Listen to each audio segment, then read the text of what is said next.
I am a carpenter. Where's thy leather apron and thy rule? What dost thou with thy best apparel on you, ma'am? What trade are you?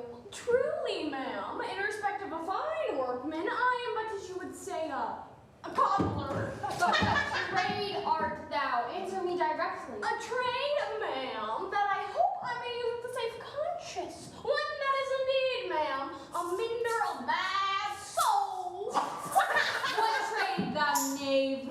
Thou naughty knave, what trade? Nay, I beseech you, ma'am, be not out with me yet. If you be out, ma'am, I can mend you. What meanest thou by that? Mend me, thou saucy woman. Why, ma'am, Cobble you. thou art a cobbler, art thou? Truly, ma'am, all that I live by is with thee all. I meddle with no tradesmen's matters, nor women's matters, but with all I am indeed, ma'am, a surgeon to all shoes. When they are in great danger, I recover them. As peppermint as ever trod upon neat's leather have gone upon my handiwork. But wherefore art not in thy shop today? Why dost thou lead these men about the streets? But truly, ma'am, to wear up their shoes to get myself into more work. But indeed, ma'am, we make holy day to see Caesar, and to rejoice in her triumph. Wherefore rejoice? What conquest brings she home? What tributaries follow her to Rome to brace in captive bonds her chariot wheels? You blocks, you stones, you worse than senseless things. Oh, you hard hearts, you cruel men of Rome! Knew you not Pompey many time and oft? Have you climbed up to walls and battlements, to towers and windows, yea, to chimney tops, your infants in your arms? And there have sat the livelong day with patient expectation to see great Pompey pass the streets of Rome. And when you saw his chariot but appear, have you not made an universal shout that Tiber trembled underneath her banks to hear the replications of your sounds made in her concave shores? And do you now put on your best attire? And do you now call out a holy day? And do you now strew flowers in her way that would come in triumph over Pompey's blood? Begone! Run to your houses! Fall upon your knees! Pray to the gods to intermit the plague that needs must light upon this ingratitude. Go, go, good countrymen, and for this fault assemble all the poor men of your sort. Draw them to Tiber banks and weep your tears into the channel, to the lowest stream to kiss the most exalted shores of all. See where their basest metal be not moved. They vanish tongue-tied in their guiltiness. Go you down that way towards the capital. This way will I. Disrobe the images if you do find them decked with ceremonies. May we do so? You know it is the feast of Lupercal. It is no matter. Let no images be hung with Caesar's trophies. All about, and drive away the vulgar from the streets. So do you too, where you perceive them thick. These growing feathers plucked from Caesar's wings will make her fly in ordinary pitch. Who else would soar above the view of men and keep us all in servile fearfulness?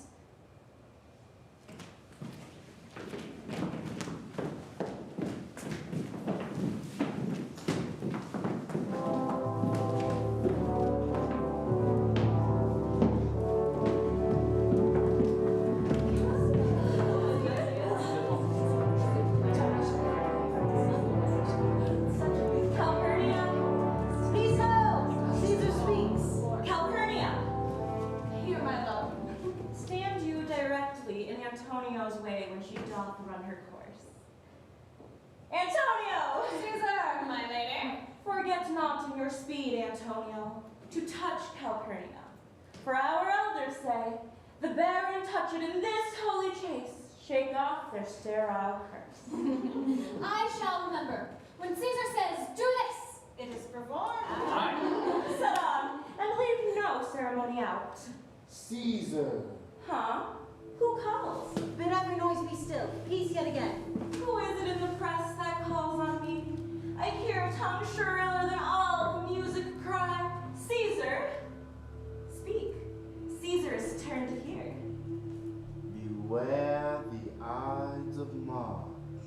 What man is that? A soothsayer bids you beware the Ides of March. Set him before me. Let me see his face. Oh, come from the throng. Look upon Caesar. What sayest thou to me now? Speak once again. Beware the Ides of March. He is a dreamer. Let us leave him. Pass.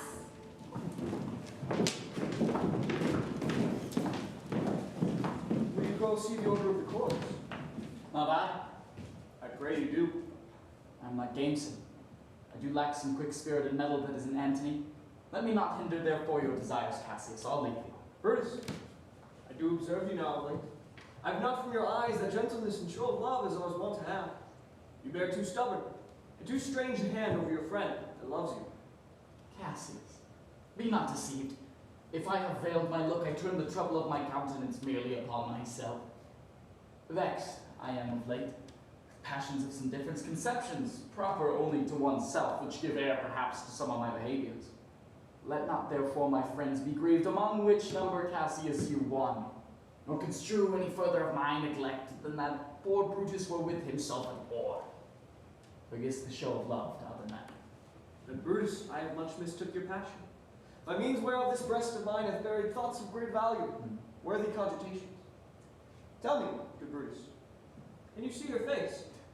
No, Cassius, for the eye sees not itself, but by reflection, by some other thing. 'Tis just, and it is very much lamented, Brutus, that you have no such mirrors as will turn your hidden worthiness into your eyes, that you might see your shadow. I have heard were many of the best respected in Rome, except immortal Caesar. Speaking of Brutus, and groaning under this age's yoke, have wished that noble Brutus had his eyes. Into what dangers would you lead me, Cassius? That you would have me seek into myself that which is not in me. Therefore, good Brutus, be prepared to hear. And since you know you cannot see yourself so well as by reflection, I, your glass, will modestly discover to yourself that of yourself which you yet know not of. And be not jealous of me, Brutus. Were I a common laughter, or did use to stare with ordinary oaths my love to every new protester, if you know that I do farm men and hug them hard and after scandal them, or if you know that I profess myself in banqueting to all the rout, then hold me dangerous. Makes shouting. I do fear the people choose Caesar for their queen. Aye, do you fear it? Then must I think you would not have it so. I would not, Cassius. Yet I love her well. Wherefore hold me here so long? What is it you would wish to impart on me? For if it be aught for the general, set honor in one eye and death in the other, I will look on both indifferently.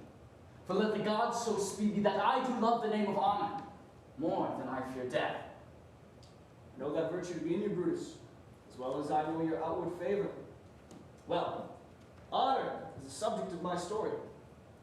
I cannot tell what you or other men think of this life, but for my single self, I had as lief not be as live to be in awe of such a thing as I myself. I was born free as Caesar. So were you. We both have fed as well, and we can both endure the winter's cold as well as she.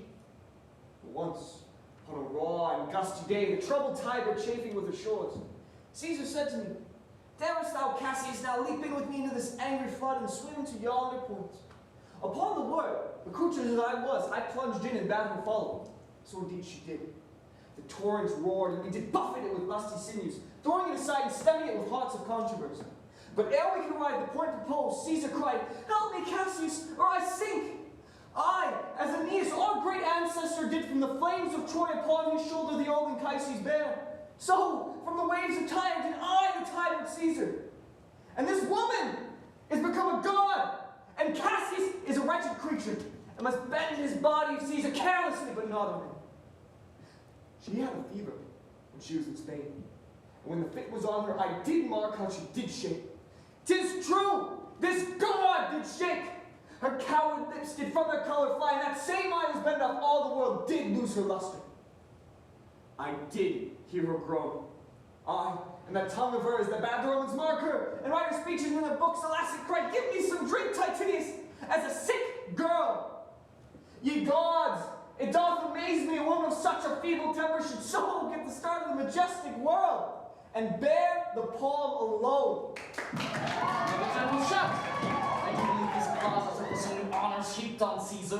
Why, man, she doth bestride the narrow world like a colossus, and we petty men walk under her huge legs and peep about to find ourselves dishonorable graves.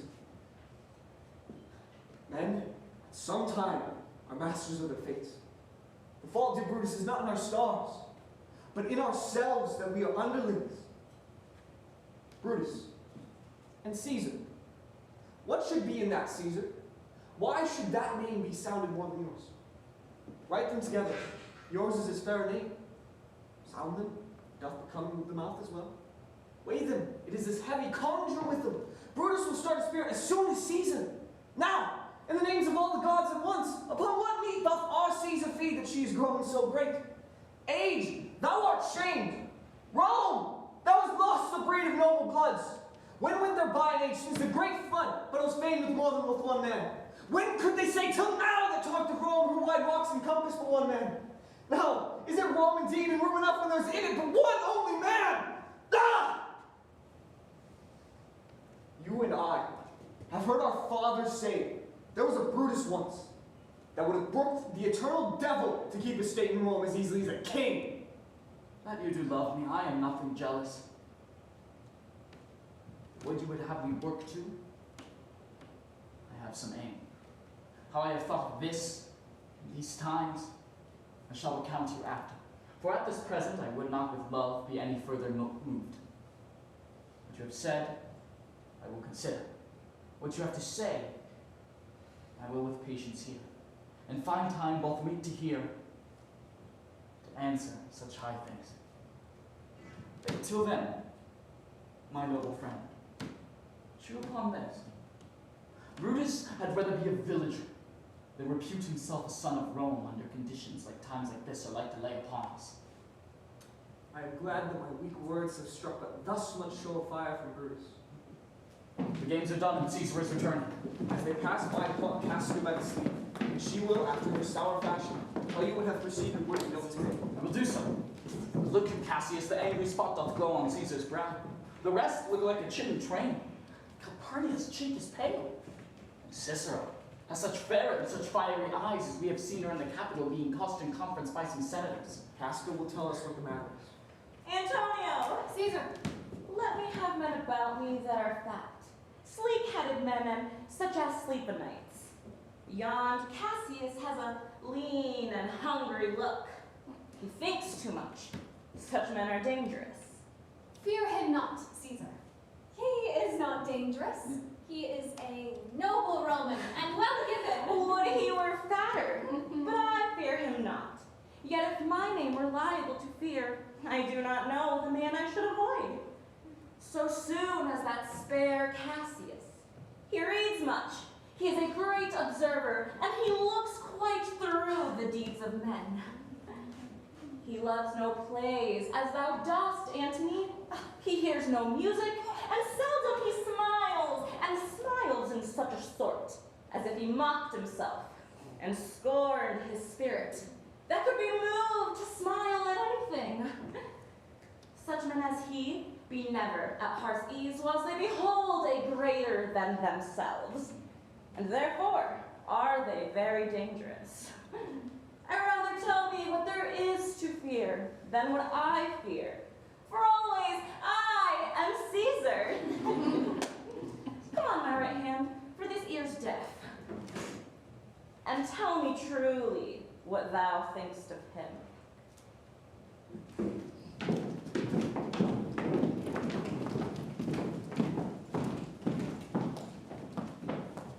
Hold me by the cloak. Would you speak with me? Why, Casca, tell us what had chanced today that Caesar looks so sad. Why, you were with her, were you not? I should not then ask Casca what hath chanced. Why, there was a crown offered her. And being offered her, she put it by with the back of her hand thus, and then the people fell a-shouting. What was the second noise for? Why, for that too. They shouted thrice. What was the last cry for? Why, for that too. Was the crown offered her thrice? I married wast. She put it by thrice, every time gentler than other, and at every putting by, mine honest neighbor shouted. Who offered her the crown? Why, Antony. Tell us the manner of the gentle Casca. I can as well be hanged as tell the manner of it. It was mere foolery. I did not mark it. I saw Mark Antony offer her a crown, yet 'twas not a crown, neither 'twas one of these coronets. And as I told you, she put it by once. But, for all that, to my thinking, she would fain have had it. Then she offered it to her again. Then she put it by again, but, to my thinking, she was very loath to lay her fingers off it. Then she offered it to her again. She put it by again, but still as she refused it, the rabblemen hooted and clapped their chopped hands and threw up their sweaty nightcaps and uttered such a deal of stinking breath because Caesar refused the crown that it had almost choked Caesar, for she swooned and fell down in it. And for mine own part, I durst not laugh for fear of opening my lips and receiving the bad air. But soft, I pray you. For what? Did Caesar swoon? She fell down in the marketplace and foamed at mouth and was speechless. 'Tis very like she hath the falling sickness. No, Caesar hath it not, but you and I, and honest Casca, we have the falling sickness. I know not what you mean by that, but I'm sure Caesar fell down. If the Tagrite people did not clap her or hiss her, according as she pleased and displeased them, as they used to do the players in the theater, I am no true woman. What said she when she came unto herself? Mary, before she fell down, when she perceived the common herd was glad she refused the crown, she plucked me ope her doublet and offered them her throat to cut. And I had been a woman of any occupation if I would not have taken her at her word. I would I might go to hell among the rogues. And so she fell. When she came to herself again, she said if she had done or said anything amiss, she desired their worships to think it was her infirmity. Oh, 3 or 4 swain where I stood cried, "Alas, good soul," and forgave her with all their hearts. But there's no heed to be taken of them. If Caesar had stabbed their mothers, they would have done no less. And then she came sadless away. Aye. Did Cicero say anything? Aye, she spoke Greek. To what effect? Nay, and I tell you, I'll ne'er look you in the face again. But those that understood her smiled at one another and shook their heads. But for mine own part, it was Greek to me. I could tell you more news, too. Euryalus and Flavius, for pulling scarves off Caesar's images, are put to silence. Fare you well. There was more foolery yet, if I could remember it. Will you sup with me tonight, Casca? No, I am promised forth. Will you dine with me tomorrow? Aye. If I be alive, and your mind hold, and your dinner worth the eating. Good. I will expect you. Do so. Farewell, both. What a blunt fellow this has grown to be. She was quick mettled when she was in school. So is she now, in execution of any bold and noble enterprise. However, she puts on this tardy form. This rudeness is a sauce to her good wit, which gives men's stomach to digest her words with better appetite. And so it is. Tomorrow, if you please to speak with me, I will come home to you. Or if you will come home to me, I will wait for you. I will do so. Till then, think of the world. Well, Brutus, thou art noble, yet I see thy honorable metal may be wrought from that it is disposed. Therefore it is meet that noble minds keep ever with their like, for who is so firm that cannot be seduced. Caesar doth bear me heart. She loves Brutus. If I were Brutus now, and he were Cassius, he should not humor me. I will this night, in several hands, and at his windows throw, as if they came from several citizens, writings, all tending to the great opinion that Rome holds of his name, wherein, obscurely, Caesar's ambition shall be glanced at. And after this, Caesar sees her sure. But we will shake her, or worse days endure.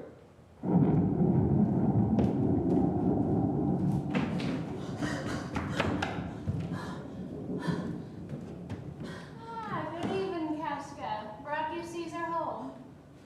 Why are you breathless and why stare you so? Are you not moved when the sway of earth shakes like a thing on fur? Oh, Cicero, I have seen tempests when the scolding winds have rived up the knotted oaks. And I have seen the ambitious ocean swell and rage and foam to be exalted with the threatening clouds. But never till tonight, never till now did I go through a tempest dropping fire. Either there was civil strife in heaven, or else the world, too saucy with the gods, incenses them to send destruction. Why saw you anything more wonderful? A common man, you know him well by sight, held up his left hand, which did flame and burn like 20 torches joined. And yet his hand, not sensible of fire, remained unscorched. Oh. Besides, I had not since put up my sword. Against the Capitol, I met a lion who glazed upon me and went surly by without annoying me. And there were drawn upon a heap 100 ghastly women, transformed with their fear, who swore they saw men in fire walk up and down the streets. And yesterday, the bird of night did sit even at noonday upon the marketplace, hooting and shrieking. Oh. When these prodigies do so conjointly meet, let not men say these are their reasons, they are natural. For I believe these are portentous things unto the climate that they point upon. Indeed, it is a strange disposed time. But men may construe things after their fashion, clean from the purpose of the things themselves. Come, Caesar, to the Capitol tomorrow. She doth, for she did bid Antonio send word to you she would be there tomorrow. Well, good night then, Casca. This disturbed sky is not to walk in. Farewell, Cicero. Who's there? A Roman. Casca, by your voice. Your ear is good. Cassius, what night is this? A very pleasing night to honest men. Whoever knew the heavens menace so? Those that have known the earth so full of faults. For my part, I have walked about the streets, submitting me under the perilous night. And thus unbracing, Casca, as you see, have bared my bosom to the thunderstorm. And when the cross blew, lightning seemed to open the breast of heaven. I did present myself, even in the aim, and very flashily. But wherefore did you so much tempt the heavens? It is part of men to fear and tremble when the most mighty gods by token send such heralds to astonish us. You are dull, Casca, and those sparks of life that should be in a Roman, you do want, or else you use not. You look pale, and gaze, and put on fear, and cast yourself in wonder. See the strange impatience of the heavens. But if you would consider the true cause, why all these fires? Why these gliding ghosts? Why birds and beasts from quality and kind? Why old men, fools and children calculate? Why all these things change from their ordinance, their natures and preformed faculties to monstrous quality? Why you shall find that heaven hath infused them with these spirits, to make them instruments of fear and warning on some monstrous state. Now, could I, Casca, name to thee someone most like this dreadful night, that thunders, lightens, opens graves and roars as doth the lion in the Capitol. Someone no mightier than thyself, or me in personal action, yet prodigious grown and fearful, as these strange eruptions are. 'Tis Caesar that you mean. Is it not, Cassius? Let it be who it is. For Romans now have thews and limbs like to their ancestors. But all the while our fathers' minds are dead, and we are governed with our mother's spirits. Our yoke and suffrage show us women. Indeed. They say the senators tomorrow mean to establish Caesar as a queen, and she shall wear her crown by sea and land in every place save here in Italy. I know where I shall wear this dagger then. Cassius, from bondage will deliver Cassius. Therein, ye gods, you make the weak more strong. Therein, ye gods, you tyrants do defeat. Nor stone tower, nor walls of beaten brass, nor airless dungeon, nor strong links of iron can be retentive to the strength of spirit. But life, being weary of these worldly bars, never lacks the power to dismiss itself. If I know this, know all the world besides that part of tyranny that I do bear, I can shake it off at pleasure. So can I. So every bondman in his own hand bears the power to cancel his captivity. And why should Caesar be a tyrant then? Poor woman. I know she would not be a wolf, but she sees the Romans are but sheep. She were no lion when on Romans' hinds. Those that with haste will make a mighty fire beginning with weak straws. What trash is Rome? What rubbish and what awful when it serves as a base matter to illuminate so vile a thing as Caesar? But oh grief, where hast thou led me? I perhaps speak this before a willing bondman, that I know my answer must be made. But I am armed, and dangers are to me indifferent. You speak to Casca, and to such a woman that is no fleering telltale. Hold. My hand. Be factious for redress of all these griefs, and I will set this foot of mine as far as who goes farthest. There's a bargain made. Now, know you, Casca, I have moved already some certain of the noblest minded Romans to undergo with me an enterprise, honorable, dangerous consequence. And I do know by this they stay for me in Pompey's porch. For now, this fearful night, there is no stir or walking in the streets, and the complexion of the element is favors, like the work we have in hand, most bloody, fiery, and most terrible. Stand close a while, for here comes one in haste. 'Tis Cinna. I do know him by his gait. He's a friend. Cinna, where haste you so? To find out you. Who's that? Attila's Cimber? No, it's Casca, one incorporate to our attempts. I'm glad on't. What a fearful night is this. There's 2 or 3 of us. Am I not stayed for? Tell me. Yes, you are. O Cassius, if you could but win the noble Brutus. Be you content. Good Cinna, take this paper, look you lay it in the praetor's chair where Brutus may find it, and throw this in at his window. Set this up with wax upon old Brutus' statue. All this done, repair to Pompey's porch where you shall find us. Is Decius Brutus, and Trebonius there? All but Attila's Cimber, and he's gone to seek you at your house. Well, I will hie until we spill these papers as you bade me. That done, repair to Pompey's theatre. Come, Casca. You and I will yet ere day see Brutus at his house. 3 parts of him is ours already, and the man entire upon the next encounter yields him ours. Oh, he sits high in all the people's hearts, and that which would appear offense in us, his countenance, like richest alchemy, will change to virtue and to worthiness. Him and his worth and our great need of him, you have right well conceded. Let us go, for it is after midnight, and ere day we will awake him, and be sure of him.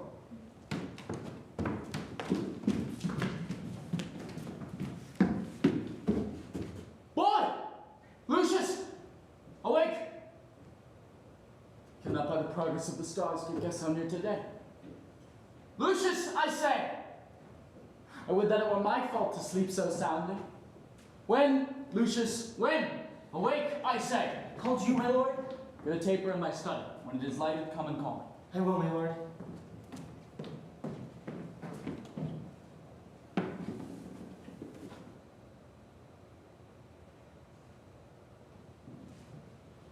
Must be by her death. And for my part, I know no personal cause to spurn at her. But for the general, she could be crowned. How might that change her nature? That is the question. It is bright, the day that brings forth the adder, that craves weary walking. Crown her that, and I grant me put a sting in her that she may do danger. The abuse of greatness is when it disjoins and more from power. And to speak the truth of Caesar, I have not known when her affection swayed more than her reason. But 'tis common proof that loneliness is young ambition's ladder, whereto the climber upward turns his face, but once he attains the utmost round, he then onto his back turns the ladder, face towards the clouds, scorning the base degrees by which he did ascend. So Caesar met. Then, least she may prevent. And since the quarrel bears no color for the thing she is, passionate thus, for the thing she is augmented would run to these and these extremities. Therefore, think her a serpent's egg, but as his kind grow mischievous, and kill him in the shadow. The taper burneth in your closet, sir. Searching the window for flint, I found this paper thus sealed up, and I am sure it did not lay there when I went to bed. To bed. Is it not day? Tomorrow, the 1st of March? I know not, sir. Look in the calendar and bring me word. I will, sir. The exhalations whizzing in the air give so much light that I may read by them. Brutus, thou sleepst. Awake, and see thyself. Shall Rome, etc., stand under one man's awe? Brutus, thou sleepst. Awake. Such instigations have often dropped where I have took them up. Shall Rome, etc. Thus must I piece it out. Shall Rome. What Rome? My ancestors did from the streets of Rome the Tarquin drive when he was crowned king. Speak. Strike. Redress. Am I entreated to speak and to strike? O Rome, if the redress will follow, thy receive the full petition of the hand of Brutus. Sir, March is wasted 15 days. 'Tis good. Go to the gate, someone knocks. Since Cassius first did wet me against Caesar, I have not slept. Between the acting of a dreadful thing and the first motion, all this intermediate is like a phantasm or a hideous dream. The genius and the mortal instruments are in council. It is then the state of man, like to a little kingdom, suffers the nature of insurrection. Sir, 'tis your brother Cassius at the door who doth desire to see you. Is he alone? No, sir, there are more with him. Do you know them? No, sir, their hats are plucked about their ears and have their faces buried in their cloaks, that by no means I may discover them by any mark of favor. Let them enter. They are the faction. Oh, conspiracy. Shamest thou to show thy dangerous brow by night, when evils are most free? Oh, then by day, where wilt thou find a cavern dark enough to mask thy monstrous visage? Seek none. Conspiracy, hide it in smiles and affability. For if thou had thy native semblance on, not Erebus itself were dim enough to hide thee from prevention. Good morrow, Brutus. We trouble you. Think we are too bold upon your rest? I have been up this night, awake this hour. Know I these men that come with you? Yes, every one of them. And no one here but honors you.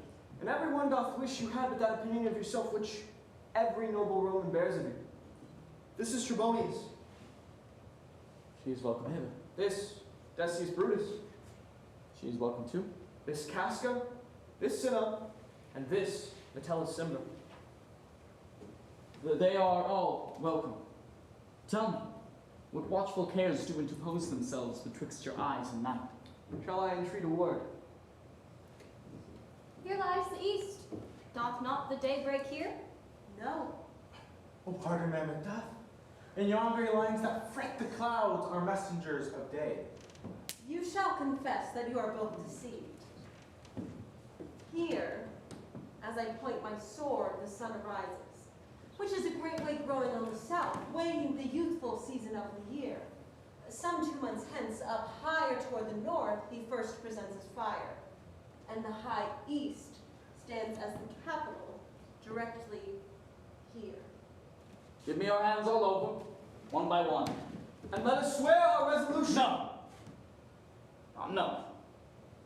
Not the faces of men, the sufferance of our souls, the times of use. If be these motives weak, then break off betimes, and each man hence to his idle bed. So let high-sighted tyranny rage on, till each man drop by lot. But if these be, as I'm sure they are, bear fire enough to kindle cowards and steal with valor the melting spirits of women, then countrymen, what other spur need we but our cause to prick us to redress? What other oath than secret the Romans that have spoke their word and will not palter? And what other oath to honesty engage that this shall be or we shall fulfill? Swear, priests, cowards, men cautelous and feeble old carrions, and such suffering souls. Unto bad causes swear such creatures as men doubt, but do not stain the even-handed virtue of our enterprise, nor the insuppressive metal of our spirit, to think that our cause or our performance did need an oath, when every drop of blood that every Roman bears, and nobly bears, is guilty of several bastardy if he do break the smallest particle of any promise that hath passed him. What of Cicero? Shall we sound her? I think she will stand very strong with us. Let us not leave her out. No, by no means. Oh, let us have her, for her silver hairs will purchase us a good opinion, and by men's voices to commend our deeds. It shall be said, her judgment ruled our hands. Our youths and wildness shall no whit appear, but all be buried in her gravity. Name her not. Let us not break with her, for she will never follow anything other men begin. Then leave her out. Indeed, she is not fit. Shall no man else be touched, but only Caesar? Cassius, well urged. I think it is not meet. Mark Antony, so well beloved of Caesar, should outlive Caesar. We shall find for her a shrewd contriver, and you know her means if she improve them, may well stretch so far as to annoy us all. Which to prevent, let Antony and Caesar fall together. Her course will seem too bloody, Caius Cassius, to cut off the head and hack the limbs, like wrath and death and envy follow afterwards. Let us be sacrifices, not butchers, Cassius, for Antony is but a limb of Caesar. And we all stand against Caesar's spirit, and in men's spirit there is no blood. Oh, that we could come by Caesar's spirit and not dismember Caesar. But alas, Caesar must bleed for it. And gentle friends, let us kill her boldly, not wrathfully. Carve her as a dish fit for the gods, not hew her as a carcass fit for hounds. And let our hearts do as subtle masters do, stir up our servants to an act of rage, and after sing chide to them. This shall make our purpose necessary, not envious. And so, appearing to the common eyes, we shall be called purgers, not murderers. And for Antony, think not of her, for she can do no more than Caesar's arm when Caesar's head is off. Yet I fear her, for the ingrafted love she bears to Caesar. Alas, good Cassius, think not of her, for if she loves Caesar, all that she can do is to herself. Take thought and die for her. But that were much, for she is given to sports, wildness, and much company. There is no fear in her. Let her not die, for she will live and laugh at this hereafter. Peace. Count the clock.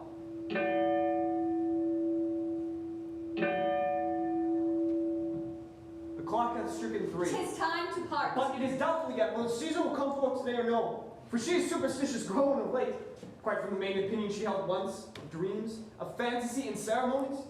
It may be these apparent prodigies, the unaccustomed terror of this night, and the persuasion of her augurs may hold her from the capital today. Never fear that. If she be so resolved, I can o'ersway her. For she loves to hear how unicorns may be betrayed with trees, and bears with glasses, elephants with holes, lions with toils, and men with flatterers. But when I tell her she hates flatterers, she says she does, being then most flattered. Let me work, for I can give her humor the true bent, and I will bring her to the capital. Nay, we will all of us be there to fetch her. By the 8th hour, is that the uttermost? Be that the uttermost. And fail not then. Caius Ligarius doth bear Caesar hard, who rated him for speaking well of Pompey. I wonder none of you have thought of him. Good Metellus, go along by him. He loves me well, and I have given him reason. Send him hither, and I'll fashion him. The morning comes upon us. We'll leave you, Brutus. And friends, disperse yourselves. But remember what you have said, and show yourselves true Romans. Good gentlemen, look fresh and merry. Let not our looks deceive our purposes, but bear it as Roman actors do, with untired spirits and formal constancy. And so, good morrow, everyone.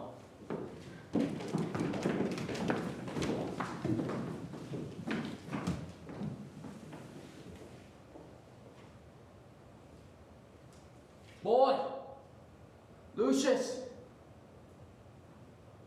fast asleep? It is no matter. Enjoy the honey-heavy dew of slumber. Thou hast no cares, no figure fantasies that the brains of men draw out.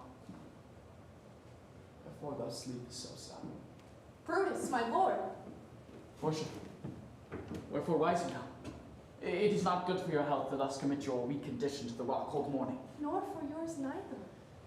You have ungently, Brutus, stole from my bed. And yesternight at supper you suddenly arose and walked about, musing and sighing with your arms across. And when I asked you what the matter was, you stared upon me with ungentle looks. I urged you further, then you scratched your head and too impatiently stamped with your foot. Yet I insisted, yet you answered not, but with an angry wafter of your hand gave sign for me to leave you. So I did, fearing to strengthen that impatience which seemed too much enkindled, and withal hoping it was but an effect of humor, which sometime hath his hour with every man. It will not let you eat, nor talk, nor sleep, and could it work so much upon your shape as it hath much prevailed upon your condition, I should not know you, Brutus. Dear my lord, make me acquainted with your cause of grief. I am not well in health, and that is all. Brutus is wise, and were he not in health, he would embrace the means to come by it. So I do, good Portia, go to bed. Is Brutus sick? And is it physical to walk unbraced and suck up the humors of the dank morning? What? Is Brutus sick? And will he steal out of his wholesome bed to dare the vile contagion of the night and tempt the roomy and unpurged air to add unto his sickness? No, my Brutus. You have some sick offense within your mind, which by the right and virtue of my place I ought to know of. And upon my knees I charm you by my once commended beauty, by all your vows of love, and that great vow, which did incorporate and make us one, that you unfold to me yourself, your half, why you are heavy, and what men tonight have had resort to you. For here have been some 6 or 7 who did hide their faces even from darkness. Kneel not, gentle Portia. I should not need, if you were gentle, Brutus. Within the bond of marriage, tell me, Brutus, is it accepted that I should know no secrets that appertain to you? Am I yourself, but as it were in sort or limitation, to keep with you at meals, comfort your bed, and talk to you sometimes? Dwell I but in the suburbs of your good pleasure? If it be no more, Portia is Brutus' harlot, not his wife. You are my true and honorable wife, as dear to me as the pretty drops that now visit my sad heart. If this were true, then should I know this secret? I grant I am a woman, but withal a woman that Lord Brutus took to wife. I grant I am a woman, but withal a woman well reputed, Cato's daughter. Think you I am no stronger than my sex, being so fathered and so husbanded? Tell me your counsels. I will not disclose them. I have made strong proof of my constancy, giving myself a voluntary wound here in the thigh. Can I bear that with patience and not my husband's secrets? Oh, ye gods! When to be worthy of this noble wife! Hark one knocks, why? And by thy bosom shall partake in all the secrets of my heart. All the character of my sad brows, all my secret engagements I will construe to thee. Leave me with haste.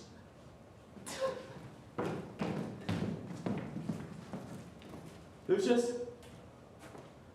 Who's that noise? Here's the sick man that would speak with you. Caius Ligarius the Metellistator. Stand aside, boy. Caius Ligarius, how? Vouchsafe good morrow from a feeble tongue. Oh, what a time you have chose to out, brave Caius. Wear a kerchief? Would that you were not sick. I am not sick, if Brutus have in hand any exploit worthy the name of honor. Such an exploit I have in hand, Ligarius, had you the helpful ear to hear of it. By all the gods that Romans bow before, I here discard my sickness. So, Rome, brave son derived from honorable loins, thou like an exorcist hast conjured up my mortified spirit. Now bid me run, and I will strive with things impossible, yea, get the better of them. What's to do? A piece of work that will make sick men whole. But are not some whole that we must make sick? Ah, that we must also. What it is, my Caius, I shall unfold to thee, as we are going to whom it must be done. Set on your foot. and with heart new fired I will follow you, to do I know not what, but it sufficed that Brutus leads me on. Follow me then.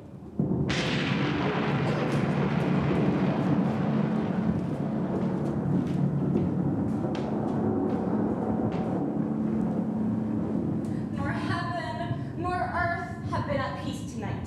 Thrice hath Calpurnia in her sleep cried out, "Help! How! They murder Caesar!" Who's within? My lady? Go bid the priests do present sacrifice, and bring me their opinions of success. I will, my lady. What mean you, Caesar? Think you to walk forth? You shall not stir from your house today. Caesar shall forth the things that threaten me, ne'er looked but on my back. When they shall see the face of Caesar, they are vanished. Caesar, I never stood on ceremonies yet. Now they fright me. There is one within, besides the things that we have heard and seen, recount most horrid sights seen by the watch. Alinus hath well-pit in her sleep, and graves have yawned and yielded up their dead. Fierce, fiery warriors fight upon the clouds with ranks and squadrons in right form of war which drizzle blood upon the capital. The noise of battle hurtled in the air. Horses do neigh and dive and groan and ghosted shriek and squeal about the streets. Oh, Caesar, these things are beyond all use, and I do fear them. What can be avoided? Whose end is purposed by the mighty gods? Yet Caesar shall go forth. Of course, these predictions are to the world in general, as to Caesar. And beggars die. There are no comets seen. The heavens themselves blaze forth the death of princes. Cowards die many times before their deaths. The valiant never taste of death but once. Of all the wonders that I yet have heard, it seems to me most strange that men should fear, seeing that death, a necessary end, will come when it will come. What say the augurers? They would not have you to stir forth today. Plucking the entrails of an offering forth, they cannot find a heart within the beast.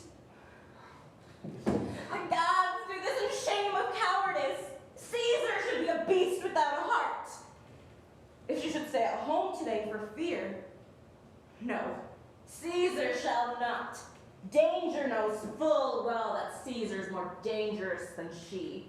We are two lions littered in one day, and I, the elder and more terrible, and Caesar shall go forth. Alas, my love, your wisdom is consumed in confidence. Do not go forth today. Call it my fear that keeps you in this house and not your own. We'll send Mark Antony to the Senate house, and she shall say you are not well today. Let me, upon my knee, prevail in this.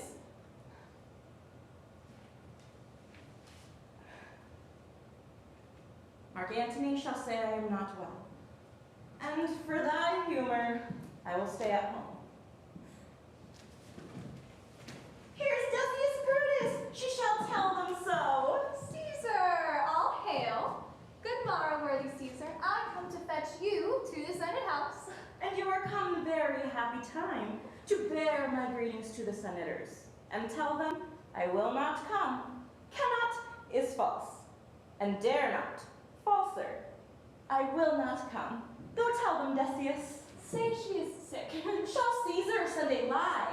Have I in conquest stretched mine arms so far to be afeard to tell graybeards the truth? Decius, go tell them. Caesar will not come. Most mighty Caesar, let me know some cause, lest I be laughed at when I tell them so. The cause is in my will. I will not come. That is enough to satisfy the Senate. But for your private satisfaction, because I love you, I will let you know. Calpurnia here, my wife, stays me at home. She dreamt tonight she saw my statue, which, like a fountain with 100 spouts, did run pure blood. And many lusty Romans came smiling and did bathe their hands in it. And these did she apply for warnings and portents and evils imminent. And on her knee hath begged me to stay at home. This dream is all misinterpreted. It was a vision, fair and fortunate. Your statue spouting blood in many pipes signifies that from you great Rome shall suck reviving blood, and that great men shall press for tinctures, stains, relics, and cognizance. This by Calpurnia's dream is signified. And this way have you well expounded it. I have, when you have heard what I can say. And know it now, the Senate have concluded to give this day a crown to mighty Caesar. If you shall send them word you will not come, their minds may change. Besides, it were a mock, apt to be rendered for someone to say, break up the Senate till another time when Caesar's wife shall meet with better dreams. If Caesar hid herself, shall they not whisper low, Caesar is afraid? Pardon me. Caesar, for my dear, dear love, to your proceeding bids me tell you this, and reason to my love is liable. How foolish do your fears seem now, Calpurnia. I am ashamed I did yield to them. Give me my robe, for I will go. And look where Publius is come to fetch me. Good morrow, Caesar. Welcome, Publius. What, Brutus? Are you stirred so early too? Good morrow, Casca. Caius Ligarius. Caesar was near so much your enemy as that same ague that hath made you lean. What is decline? Caesar, 'tis struck an 8. I thank you for your pains and courtesy. See, Antony, that rebel Longinites is not withstanding up. Good morrow, Antony. So to most noble Caesar. Bid them prepare within. I am to blame to be thus waited for. Now Cinna, now Metellus, what Trebonius? I have hours of talk in store for you. Remember that you call on me today. Be near me so that I may remember you. Caesar, I will. So near will I be that your best friend shall wish I had been further. Good friends, go in and taste some wine with me. And we, like friends, will straightway go together. But every life is not the same. Oh, Caesar, the heart of Brutus earns to think upon. Caesar, beware of Brutus. Take heed of Cassius. Come not near Casca. Have an eye to Cinna. Trust not Trebonius. Mark well Metellus Cimber. Decius Brutus loves thee not, and thou hast wronged Caius Ligarius. There is but one mind in all these men, and it is bent against Caesar. If thou be'st not immortal, look about you. Security gives way to conspiracy. The mighty gods defend thee. Thy lover, Artemidorus. Here will I stand till Caesar pass along, and as a suitor will I give her this. My heart laments that virtue cannot live out of the teeth of emulation. If thou read this, oh Caesar, thou mayest live. If not, the fates with traitors do contrive. I pray thee, boy, run to the Senate house, stay not to answer me, but get thee gone. Why doest thou stay? Do you know my errand, madam? I would have had thee there and here again ere I can tell thee what thou shouldst do there. Oh, constancy, shot upon my side. Set a huge mountain between my heart and tongue. They have a man's mind, but a woman's mind. How hard it is for women to keep counsel. Art thou here yet? Madam, what should I do? run to the capital and nothing else, and so return to you and nothing else? Yes. Bring me word, boy, if thy lord look well, for he went sickly forth. And take good note. What Caesar doth, what suitors press to him. Hark, boy. What noise is that? Madam, I hear none. Prithee, listen well. I heard a bustling rumor like a fray, and the winds bring it from the capital. Sooth, madam, I hear nothing. Come hither, fellow. Which way hast thou been? At mine own house, good lady. What is the clock? About the 9th hour, lady. Is Caesar yet gone to the capital? Madam, not yet. I go to take my stand to see her pass unto the capital. Thou hast some suit to Caesar, hast thou not? That I have, lady. If it will please Caesar to be so good to Caesar as to hear me, I will beseech her to befriend herself. Thou knowest any harms intended towards her? None that I know will be. Much that I fear may chance. Good morrow to you. Here the street is narrow. The throng that follows Caesar at the heels of senators, praetors, common suitors will crowd a feeble man almost to death. I'll get me to a place more void, and there speak to great Caesar as she comes along. I must go in. I me. How wicked thing the heart of woman is. Oh, Brutus, thou couldst speed thee in thine enterprise. Should the boy heard me. Brutus hath a suit that Caesar will not grant. Oh, I grow faint. Run, Lucius, and commend it to my lord. Say I am married. Come to me again, and bring me word what he doth say to thee. The Ides of March are come. Aye, Caesar, but not gone. Hail Caesar, read this schedule. Trebonius doth desire you to read at your best leisure this her humble suit. No, Caesar, read mine first. For mine's a suit that touches Caesar nearer. Read it great, Caesar. What touches us ourselves shall be last served. Delay not, Caesar, read it instantly. What? Is the woman mad? Zero, give place. What? Urge your petitions in the street. Come to the capital.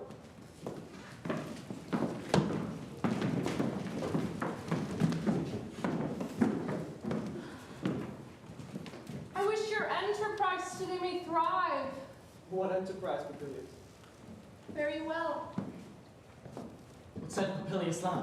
She wished today our enterprise might thrive. I fear our purpose is discovery. Look how she makes the Caesar mark her. Cass could be sudden, for we fear prevention. Brutus, what shall be done? If this be known, Cassius or Caesar never shall turn back, for I will slay myself. Cassius, be content. Papilius Lena speaks not of our purposes. But look, she smiles and Caesar doth not change. Trebonius knows her time, for look you, Brutus. She draws Mark Antony out of the way. Where is Metellus Cimber? Let him go and presently prefer his suit to Caesar. He is addressed. Press near and second him. Cassius, you're the first that rears your hand. Are we all ready? What is now amiss that Caesar and her senate must redress? Most high, most mighty, and most puissant Caesar, Metellus Cimber throws before thy seat and humble heart. I must prevent thee, Cimber. These couchings and lowly courtesies might fire the blood of ordinary men, and turn preordinance and first decree into the lane of children. Be not fond to think Caesar bears such rebel blood that will be thawed from the true quality, with that which melteth fools. I mean sweet words, low crooked curtsies, and base spaniel fawning. Thy brother, by decree, is banished. If thou dost bend, and pray, and fawn for thee, I spurn thee like a cur out of my way. No, Caesar doth not wrong, nor, without cause, will she be satisfied. Is there no voice more worthy than my own to sound more sweetly in great Caesar's ear for the repealing of my banished brother? I just like him. But not in flattery, Caesar, desiring thee that Publius Cimber may have an immediate freedom of repeal. What? Brutus! Pardon, Caesar. Caesar, pardon. As low as to thy foot doth Cassius fall, to beg enfranchisement for Publius Cimber. I could be well moved if I were as you. If I could pray to move, prayers would move me. But I am as constant as the northern star. of whose true fixed and resting quality there is no fellow in the firmament.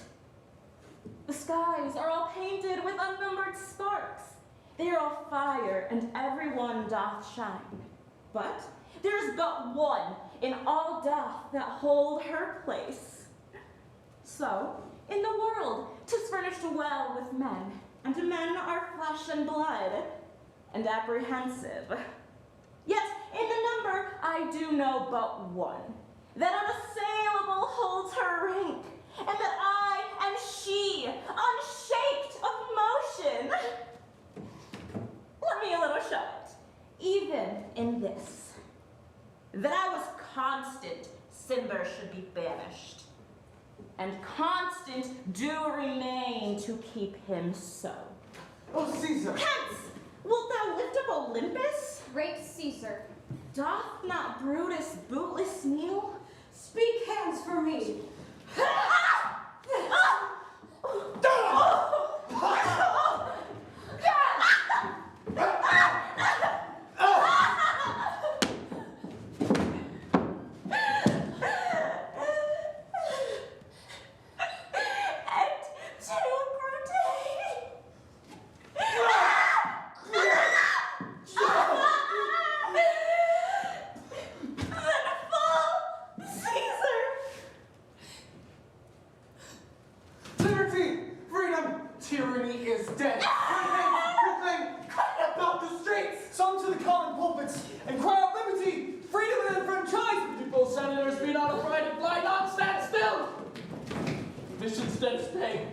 Go to the pulpit, Brutus. And Cassius, too. Miss Publius. Here, quite confounded with this mutiny. Stand fast together, at least the friend of Stop Caesar! standing! Cheer, Publius. There is no harm intended to your person, nor to no Roman else. So tell them, Publius. And leave us, Publius. Lest the people rushing on us should do your age some mischief. Do so, and let no man abide the deed but we the doers. Where is Antony? Fled to her house amazed. Men, wives, and children stare, cry out, and run as it were doomsday. Fates, even though your pleasures, but we must die, we know. 'Tis but the time and the drawing of the days that men stand upon. Why, he that cuts off 20 years of life cuts off so many years of fearing death. Grant that. Then is death a benefit, so are we, Caesar's friends, to have abridged her time of fear and death. Stoop. Romans, stoop. Let us bathe our hands in her blood, up to our elbows, and besmear our swords. And walk we forth into the marketplace, waving our red weapons o'er our heads. Let's all cry peace, freedom, and liberty. Stoop then, and wash.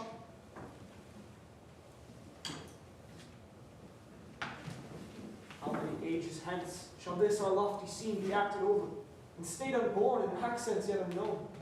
How many times shall Caesar bleed in sport, but now lie alone upon his bases, but worthy of dust? So oft as that shall be. So often shall the not of us be called the men that gave their country liberty. What? Shall we forth? Aye, every man away. Brutus shall lead, and we will grace his heels with the most boldest and best thoughts of Rome. Soft. Clumsy. Friend of Antony's.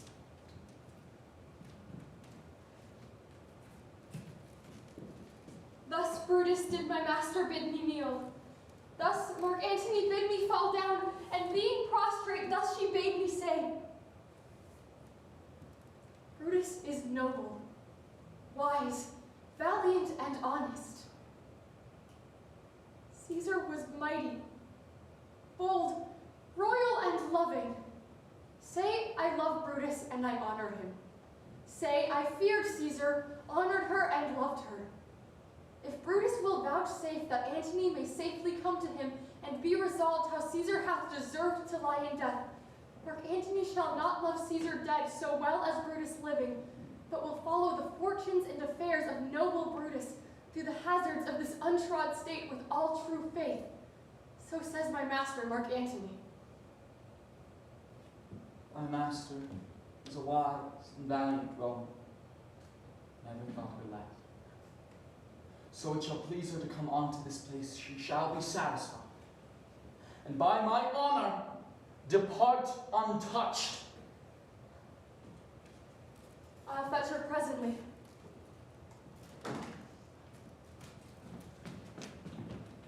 I know we shall have her well to friend. I wish we may. But yet have I a mind that fears so much, and my misgivings still fall shrewdly to the purpose. Here comes Antony.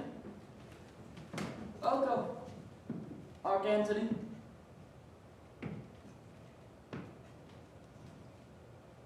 Oh, mighty Caesar, dost thou lie so low? Are all thy conquest, glories, triumphs, spoils shrunk to this little measure? Fare thee well. I know not, senators. Who else must be let blood? Who else is rank? If I myself, there is no hour so fit as Caesar's death hour, nor instrument of half that worth as those your swords, made rich with the most noble blood of all this world. I do beseech ye, if you bear me hard, now let your purple hands do reek and smoke familiar pleasure. Live 1,000 years, I shall find myself so apt to die. No place will please me so, no means of death as here. By Caesar, and by you, cut off the choice and mastered spirits of this age. Oh, Antony! Think not the death of us, though now we must seem bloody and cruel as by our hand.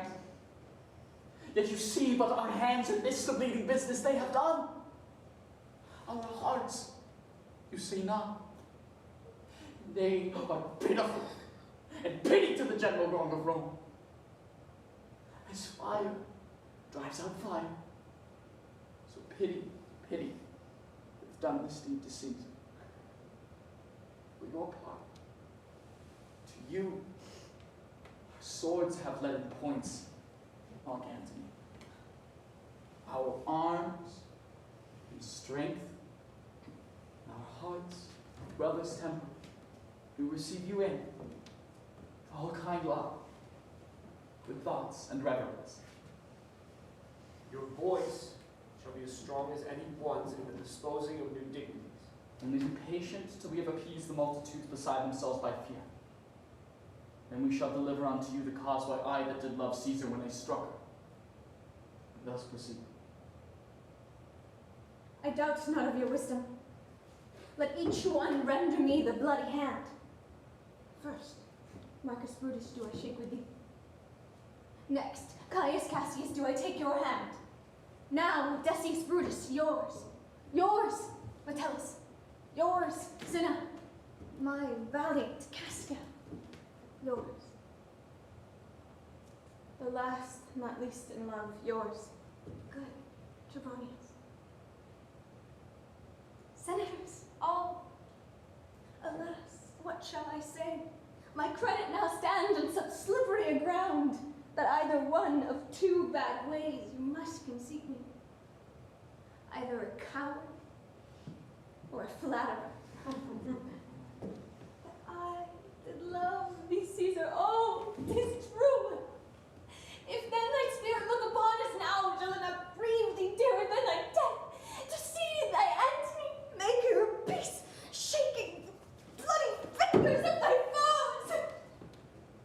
Most noble, in the presence of thy court, had I as many eyes as thou hast wounds weeping as fast as they stream forth thy blood, shall it not become me better than to close in terms of friendship with thine enemies?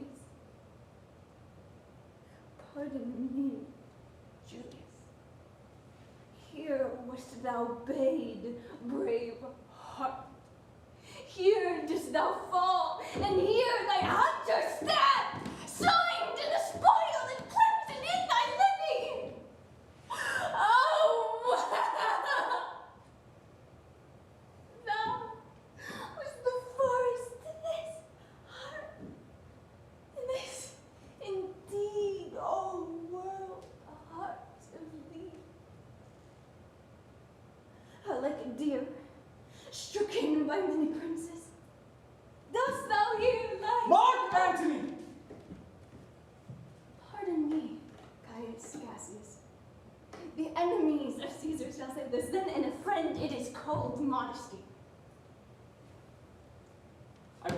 not for praising Caesar's soul, but what compact mean you to have with us? Will you be pricked in number of our friends, or shall we on and not depend on you? Therefore I took your hands, but was indeed swayed from the point by looking down on Caesar. Friends, I am with you all, and love you all. Upon this hope, that you shall give me reasons why and wherein Caesar was dangerous. Else were this a savage spectacle. Our reasons are so full of good regard that were you Antony, the king of Caesar, you shall be satisfied. That is all I seek. Moreover, suitor, that I may produce her body to the marketplace, and as becomes her friend, speak in the order of her funeral. You shall, Mark Antony. Brutus, a word with you. You know not what you do. Do not consent that Antony speak in her funeral. Know you how much the people may be moved by that which she will utter? Pardon? I will see myself into the pulpit first, and show the reason of our Caesar's death. When Antony speaks, I will protest.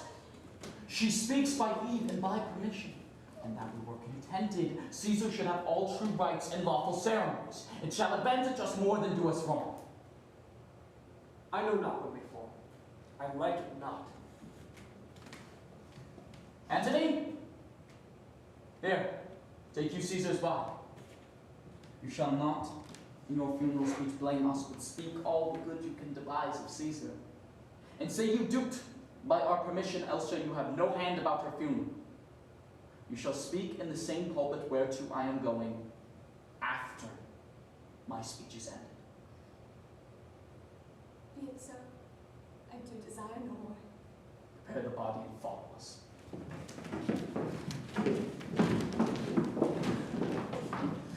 Oh, pardon me, the bleeding piece of earth, that I am meager and gentle with these butchers.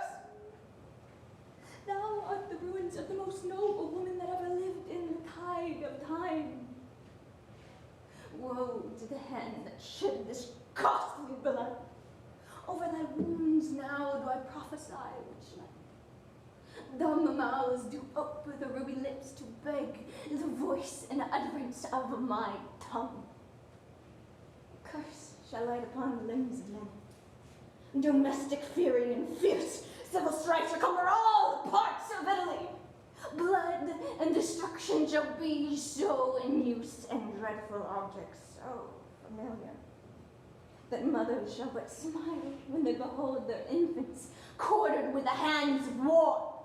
All pity choked at the custom of failed deeds, and Caesar's spirit, ranging for revenge, with Otte by her side come hot from hell, shall in these confines, with a monarch's voice, cry havoc, and let slip the dogs of war. And this foul deed shall smell above the earth, with carrion men groaning for burial. You serve Octavius Caesar, do you not? I do, Mark Antony. Caesar did write for him to come to Rome. He did receive his letters and is coming, and bid me to say to you by word of mouth. Oh. Caesar! Thy heart is big. Get thee part and weep. Passion, I see, is catching from thine eyes. Seeing those beads of sorrow stand in thine begin to water. Is thy master coming? He lies tonight within 7 leagues of Rome. Post back with speed and tell him what thou chanced. Here is a mourning Rome. Dangerous Rome. No Rome of safety for Octavius yet. Hie hence and tell him so. Yet, stay a while. Thou shalt not back until I have borne this course. On to the marketplace, I shall try in my oration how the people take the cruel issue of these bloody men. According to which thou shalt discourse to young Octavius of the state of things. Lend me your hand.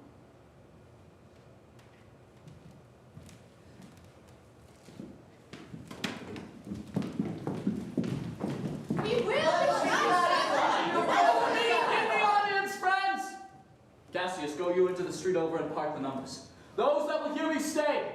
Those that will follow Cassius go with them, and public reasons shall be rendered of Caesar's death. I will hear Brutus speak. I will hear Cassius and compare their reasons when severally we hear them rendered. The noble Brutus is ascended. Silence! Be patient to the last. Romans, countrymen, lovers, hear me for my cause and be silent that you may hear. Believe me for my honor and have respect for my honor that you may believe. Censure me in your wisdom and await your senses that you may better judge. If there be any in this assembly, any dear friend of Caesar, my love for Caesar was no less than his. If then that friend demand why Brutus rose against Caesar, this is my answer. Not that I love Caesar less, but that I love Rome more. Would you rather Caesar living and all die slaves, or Caesar dead to all live free men? As Caesar did love me, I weep for her. As Caesar was fortunate, I rejoice in her. As Caesar was valiant, I honor her. But as Caesar was ambitious, I slew her. Tears for her love, joy for her fortune, honor for her valor, and death for her ambition. Traitors so base that they would be a bondman. If any speak, for him have I offended. Who is here so rude that they would not be a Roman? If any speak, for her have I offended. And who is here so vile that they would not love their country? If any speak, for them have I offended. I pause for a reply. None. None, Brutus, none. Then none have I offended. I have done no more to Caesar than you shall do to Brutus. The question of her death is enrolled in the Capitol. Her glory is not extenuated wherein she was worthy, nor her offenses enforced for which she suffered death. Here comes her body, mourned by Mark Antony. And though she had no part in her death, she do receive the benefit of her dying, a place in the commonwealth of which you shall not. With this I leave you, that as I slew my best love for the good of Rome, I have the same dagger for myself, when it shall please my country to meet my death. Live Brutus! Bring him with triumph home unto his house! Give him a statue with his ancestors. Let him be Caesar! Caesar's better part shall be crowned in Brutus! Bring him to his house with shouts and clamors! Peace, silence. Brutus speaks. My countrymen, I may depart alone, and for my sake stay here with Antony. Do grace to Caesar's corpse and grace her speech tending to Caesar's glory, which she's allowed to make by our permission. And I do entreat you, not one man depart save I alone, till Antony have spoke. Stay home. Let us hear Mark Antony. Let her go up into the public chair. We'll hear her. Noble Antony, go up. For Brutus' sake, I am beholding to you. What does she say of Brutus? She says for Brutus' sake she finds herself beholding to us all. For best she speak no harm of Brutus here. The Caesar was a tyrant. Nay, 'tis certain. We are blessed that Rome is rid of her. Peace. Let us hear what Antony can say. You gentle Romans, Peace ho!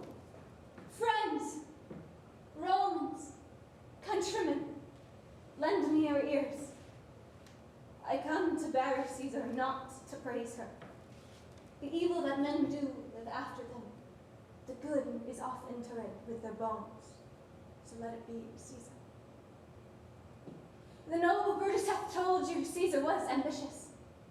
If it were so, it was a grievous fault, and grievously Caesar hath answered it. Here, under leave of Brutus and the rest. For Brutus is an honorable man. So are they all honorable men. Come I to speak at Caesar's funeral. She was my friend, faithful and just to me. But Brutus says she was ambitious, and Brutus is an honorable man. She hath brought many captives home to Rome, whose ransoms did the general coffers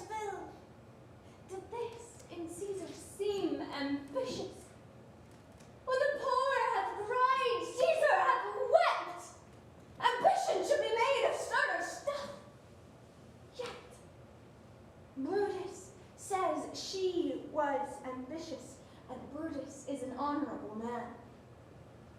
You all did see that on the Lupercal I did thrice present her with a queenly crown, which she did thrice refuse. Was this ambition? Yet Brutus says she was ambitious, and Brutus is an honorable man. I speak not to disprove what Brutus spoke, but here I am to speak what I do know. You all did love her once, not without cause. With cause withhold you then to mourn for her. No judgment. Thou art fled to Brutus, beast, and men have lost their reason. Bear with me. But my heart is in a coffin there with Caesar, and I must pause till it comes back to me.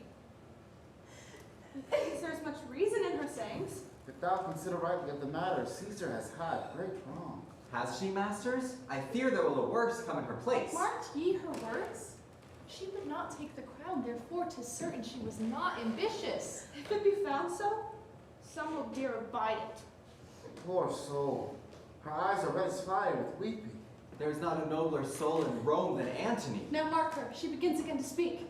But yesterday the words of Caesar might have stood against the world. Now lies she there, and none so poor to do her reverence. Oh, meisters, were I disposed to stir your hearts and minds to mutiny and rage, I should do Brutus wrong, and Cassius wrong, who you all know are honorable. I will not do them wrong. I rather choose to wrong the dead, to wrong myself and you, then will I wrong such honorable men. But here is a parchment with a seal of Caesar. I found it in her closet, 'tis her will. Let the Commons hear this testament, which, pardon me, I do not need to read. And they will go and kiss dead Caesar's wounds, and dip their napkins in her sacred blood. Yea, beg a hair of her from memory, and die and mention it in their wills, bequeathing it as a rich legacy unto their issue.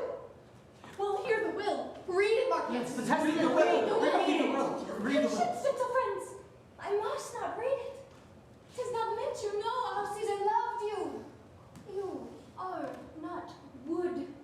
You are not stones, but humans.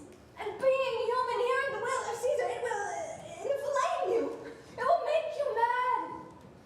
'Tis good you know not that you are her heirs. For if you should,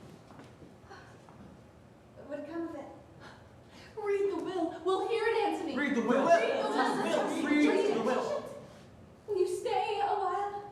I have overshot myself to tell you of it. I fear I have wronged the honorable men and with daggers have stabbed to Caesar. I do fear it. They were traitors. Honorable men, read the will. Testament. Read the will. Read the will. You will compel me then to read the will. Then make a ring about the corpse of Caesar, and I will show you her that made the will. Shall I descend, and will you give me leave? Come down. Come down, descend. You shall help me. A ring, stand round. Stand from the hearth, stand from the body. Room for Antony. Oh, noble Antony. Nay, press not so upon me. Stand far off. Stand round. If you have tears, prepare to shed them now. You all do know this mantle. I remember the first time ever Caesar put it on. It was summer's evening in her tent of the day. She overcame Minerva. Look, in this place ran Cassius's dagger through. See what a rent the envious Casca made. Through this, the well-beloved Brutus stabbed, and as he plucked,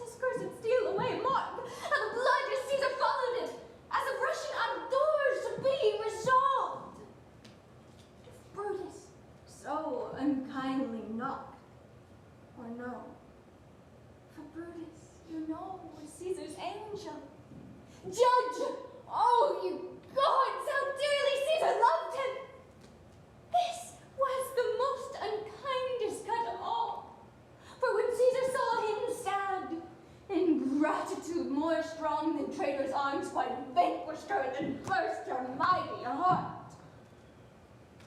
And in her mantle, muffling up her face, even at the base of Pompey's statue, which all the while ran red, great Caesar fell.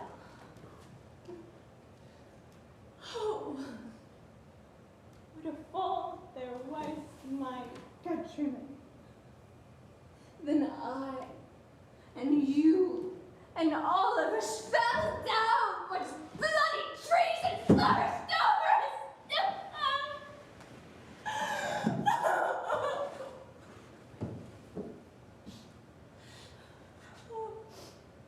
Now you weep, and I perceive you feel the depth of pity. Here's a gracious drop. Kind souls, what weep you when you but behold our Caesar-festered wound? Look you here. Here is herself, marred as you see, with traitors. Oh, hideous spectacle, most noble Caesar! Oh, woeful day! Oh, traitors! Villains! A most bloody sight! We will be revenged. Revenge about! Seek, burn, fire, kill, slay! Let not a traitor live! Stay! Countrymen! Peace! so. Hear the noble Antony. We will hear her. We'll follow her. We'll die with her. Good friends, sweet friends, let me not stir you up to such sudden flood of mutiny. They that have done this deed are honorable. What private griefs they have, alas, I know not what made them do it. They are wise and honorable and will no doubt with reasons answer you. I come not, friends, to steal your hearts away. I am no orator as Brutus is, but as you know me all, a plain, blunt woman, that did love my friend, and that they know full well gave me public leave to speak of her. I have neither wit, nor words, nor worth, action, nor utterance, nor the power of speech to stir men's blood. I only speak right on, and tell you that which you yourselves do know. Show you sweet Caesar's wounds. Poor dumb mouths, and bid them speak for me.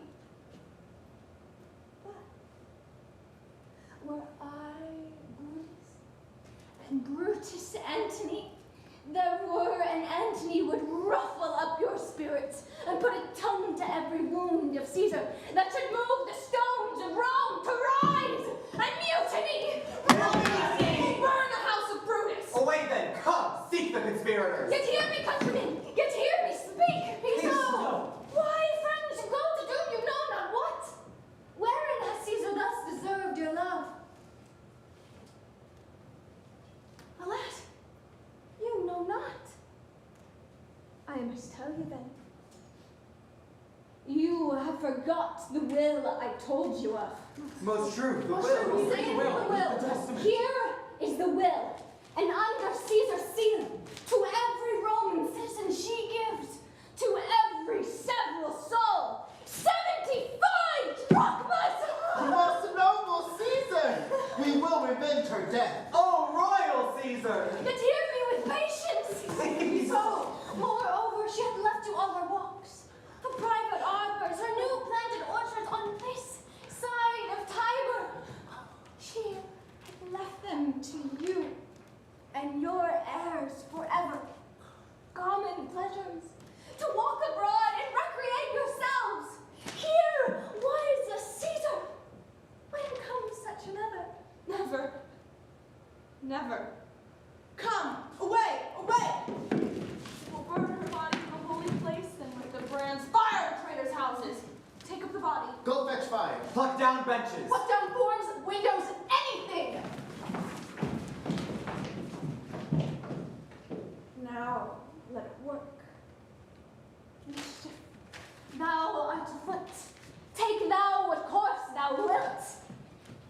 How now, fella? Madam, Octavius has already come to Rome. Where is he? He and Lepidus are at Caesar's house. And thither will I strip to visit him. He comes upon a wish. Fortune is married and will in this mood give us anything. I heard him say, Brutus and Cassius are rid like madmen through the gates of Rome. Be like they had some notice of the people, how I had moved them. Bring me to Octavius.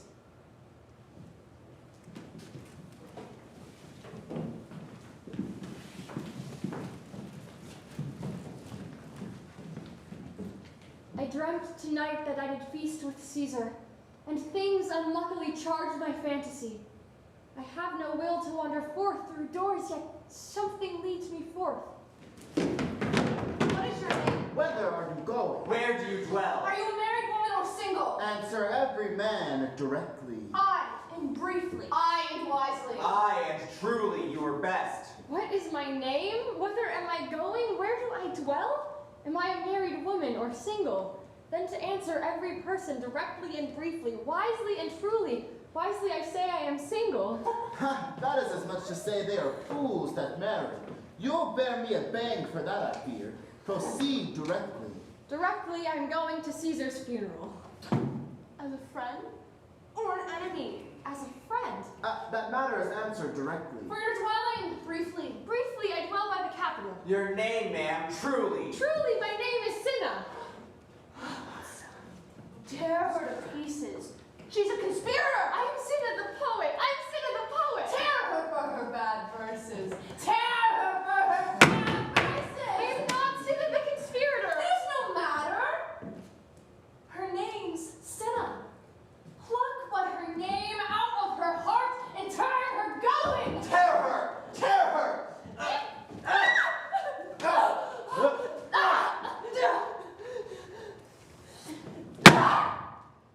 Comrades, ho! Firebrands! To Brutus, to Cassius, burn all! Some to Decius' house, some to...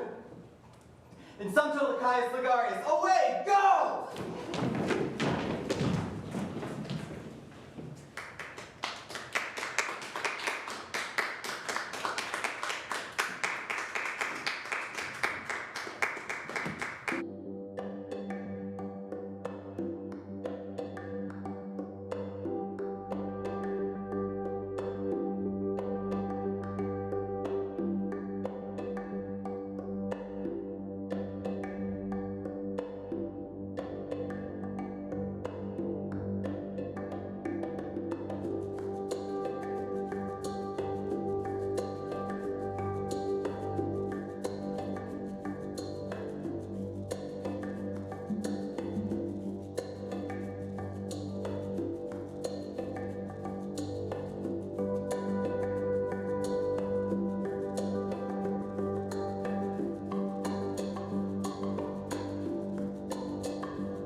men shall die. Their names are pricked. Your brother too must die.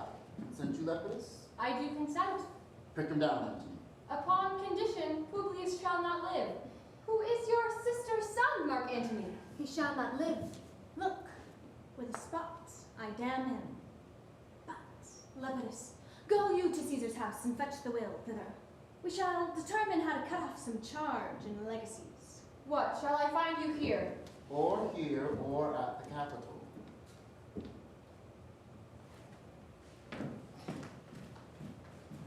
This is a slight, unmeritable woman meant to be sent on errands.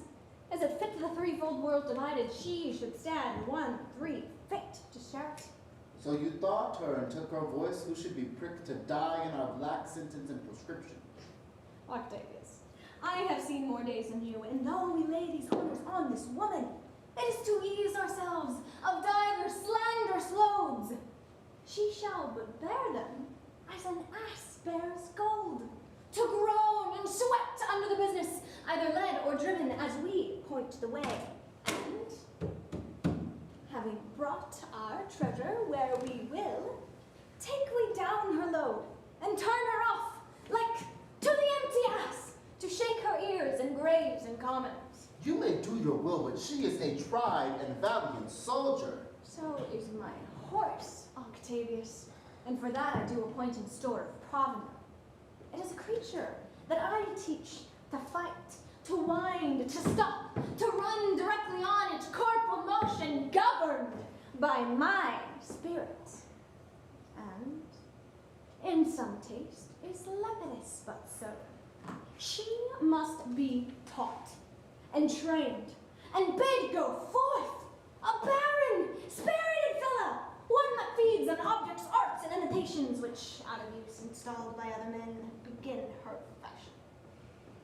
Do not talk of her, but as a property.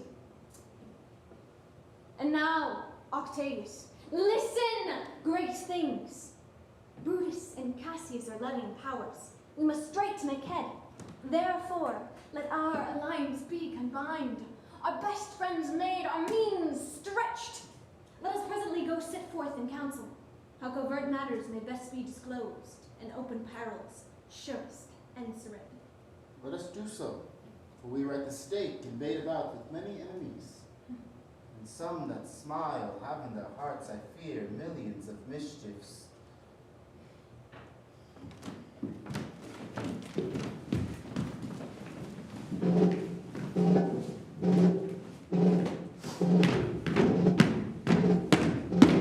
Stand up! Give the word halt and stand. What now, Lucilius? Is Cassius near? Gives a hand. And Pindarus has come to do you salutation from her master. She greets me well. Your master, Pindarus, by his own charge or by some ill officers, hath given me reason to wish things done, undone. Should he be at hand, I shall be satisfied. I do not doubt but that my noble master will appear, such as he is, full of regard and honor. He is not doubted. Word, Lucilius. How he received you, let me be resolved. With courtesy and with respect enough, but not with such familiar instances, nor with such free and friendly conference as he hath used of old. Thou hast described a hot friend cooling. Ever note, Lucilius, when love begins to sicken and decay, it useth enforced ceremony? There are no tricks in plain and simple faith, but hollow men, like horses hot at hand, make gallant show and promise of their mettle. But when they should endure the bloody spur, they but fall at their crests, and like deceitful jades, sink in the trial. Come his army on. They mean this night in Sardis to be quartered. The greater part, the horse in general, are come with Cassius. Hark! He has arrived. March steadily to meet him. Stand home. Stand up! Stand! Stand. Stand! Most noble brother, you have done me wrong. Judge me, you gods. Wrong I my enemies? And if not so, how should I wrong a brother? Brutus, this sober form of yours hides on me. Speak What do you do them? Speak your grapes softly. I know you well. Before the eyes of both our armies here, which should perceive nothing but love from us, Let us not wrangle. Bid them move away, and in my tent, Cassius, enlarge your griefs, and I will give them audience. Pingers! Bid our commanders lead their charges off a little from this ground. Lucilius, do you the like, and let no man enter our tent till our conference is done. Let Lucius and Titinius guard the door.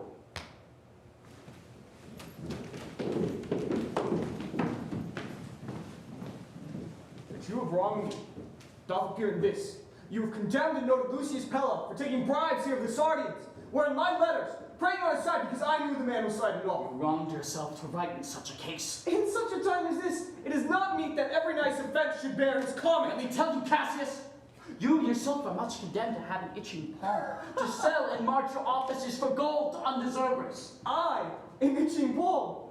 You know that you are Brutus that speaks this, or by the gods, this speech were else your last. The name of Cassius honors this corruption, and chastisement doth therefore hide his head. Chastisement. Remember March, the Ides of March, remember? Did not great Julius bleed for justice' sake? What villain that did stab, that touched her body, that did stab and not for justice? What? Shall one of us, that sucked the foremost woman of all the world, but for supporting robbers, shall we now contaminate our fingers with base bribes, and sell the mighty space of our large honors for so much trash that can be grasped at dust? I had rather be a dog, and bathe the moon in such a Roman. Brutus, bait not me, I'll not endure it. You forget yourself to hedge me in. I am a soldier. I, older in practice, abler than yourself to make conditions. Go to, you are not Cassius. I am. I say you are not. Urge me no more. I shall forget myself. Have mine upon your house. Tempt me no farther. Away, slight man. Is it possible? Hear me, for I will speak. Must I give way in room to your rash choler? Shall I be frighted when a madman stares? Oh, ye gods, ye gods! Must I endure all this? All this I! More! Fret till your proud heart breaks! Go show your slaves how choleric you are, and make your bondmen tremble. Must I observe you? Must I budge? Must I stand and crouch under your testy humor? By the gods, you shall digest the venom of your spleen, though it do split you. For from this day forth, I'll use you for my mirth, yea, and for my laughter too, when you are waspish. Is it come to this? You say you are a soldier, let it appear so, make your vaunting true. And for my part, I shall be glad to learn of noble men. You wrong me every way. You wrong me, Brutus. I said an elder soldier, not a better. Did I say better? If you did, I care not. When Caesar lived, she durst not thus have moved. Oh, beast, beast, you durst not have tempted her. I durst not. No. What? Durst not tempt her. For your life, you durst not. Do not presume too much upon my love. I may do that, I shall be sorry for. Oh, you have done that, you should be sorry for. There is no terror, Cassius, in your threats. For I am armed so strong in honesty that they do pass me as an idle wind, which I respect not. I did send to you for certain sums of gold, but you denied me.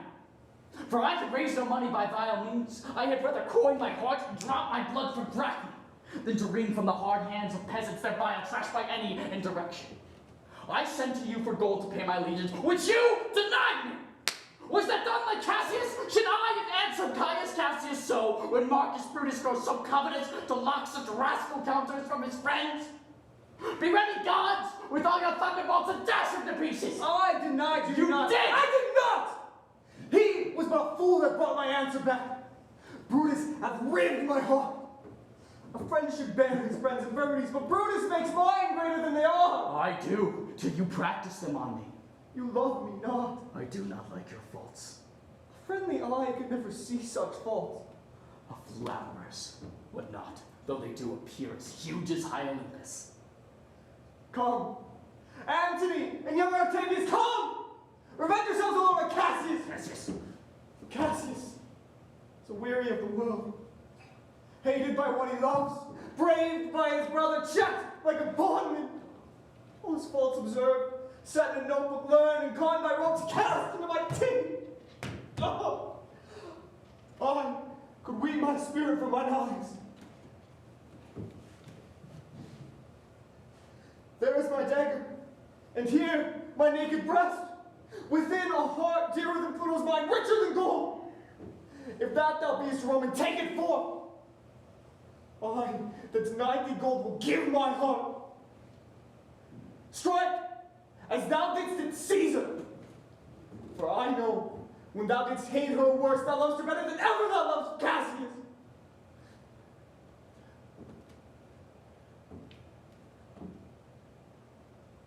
Sheathe your dagger. Be angry when you will at Charles' scope. Do what you will, dishonor shall be human. Oh, Cassius, you are yoked with a lamb that carries anger.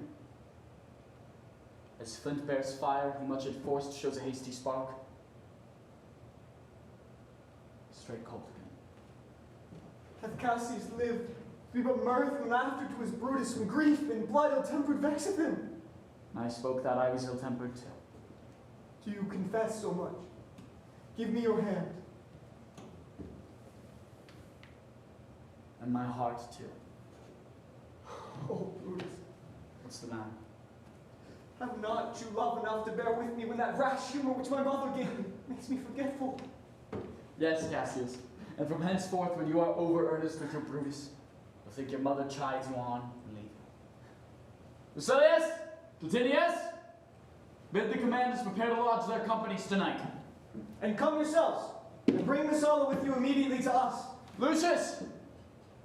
Bowl of wine! I did not think you could have been so angry.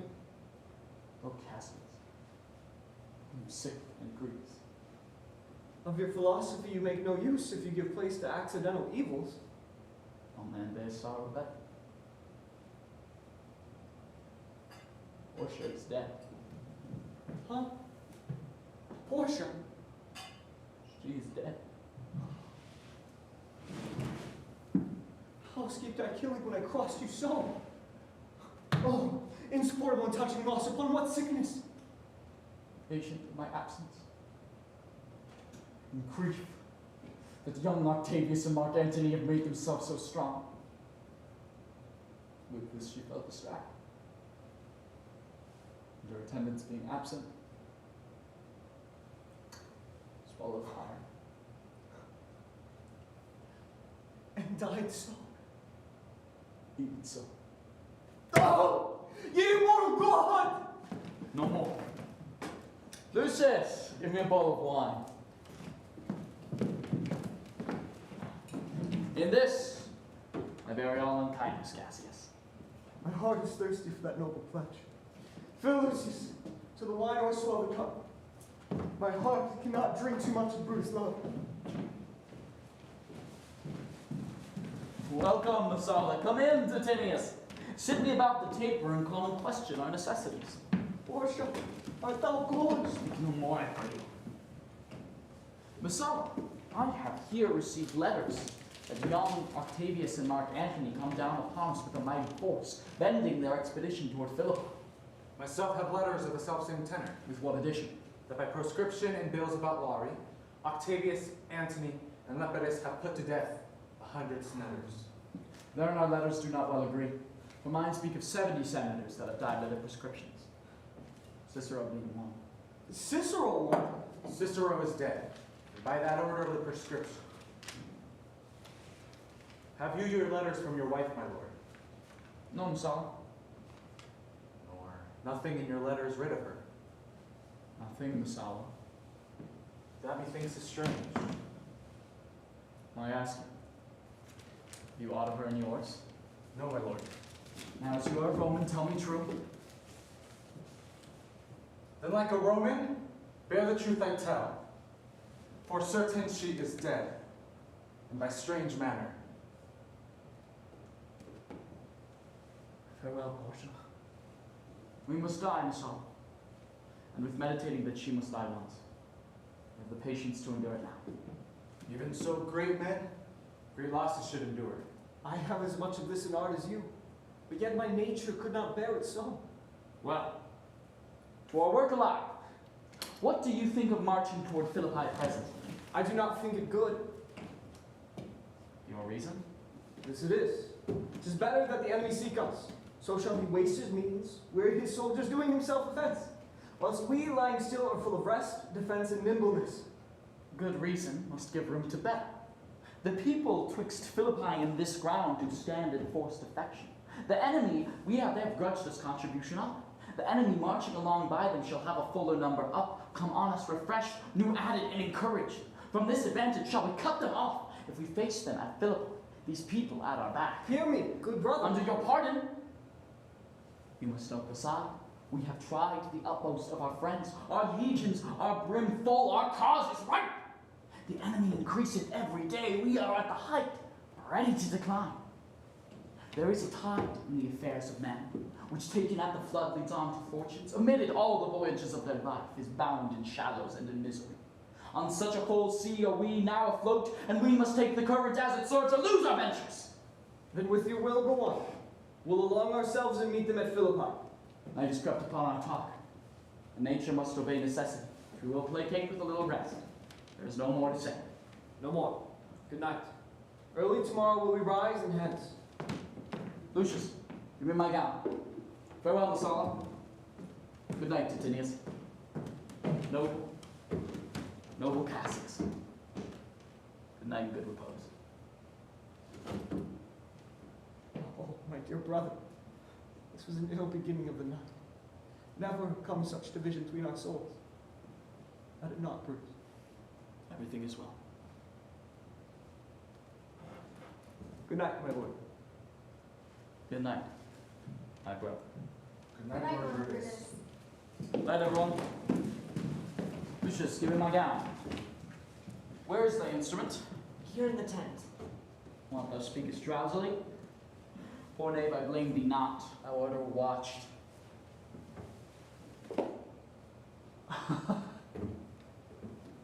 Look, Lucius.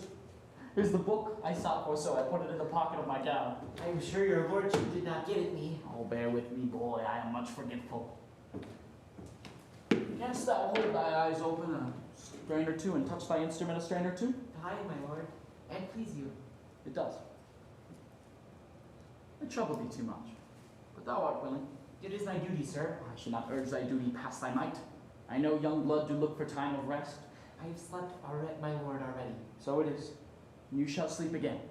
I will not hold you long.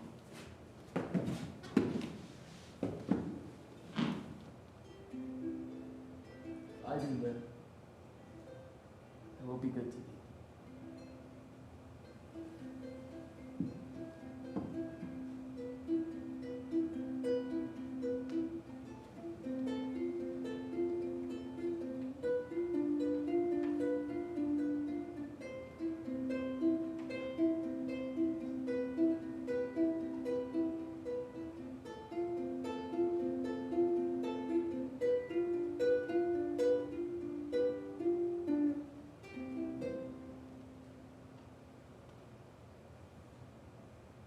This is a sleepy tomb.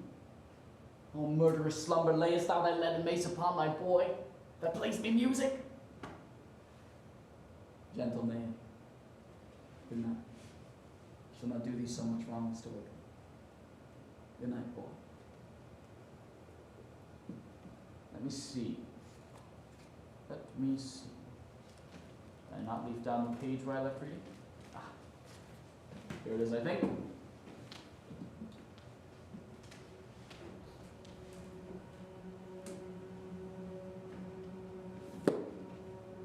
How ill this taper burns. Ha! Who comes here? It's the weakness of my eyes that shapes this monstrous apparition that comes upon me. What art thou? Art thou some god? Some angel? Some devil? That makes my blood cold and my hair to stare? Will you speak? What art thou? Thy evil spirit, Brutus, Where comest thou? to tell thee, thou shalt see me at Philippi. Oh, then I shall see thee again? Aye, at Philippi. Why will I see thee at Philippi? What thou takest my heart, now thou vanishest? Ill spirit, I would have more talk with thee! Boy, Lucius, awake! The strings, my lord, are false. Thinks you still at his instrument. Awake, I say! My lord, Didst thou dream that thou criedest out? I did not know I could cry. Yes, thou didst. Didst thou see anything? No, my lord. Lucilius? commend me to my brother Cassius. Bid him break off his powers times before, and we will follow.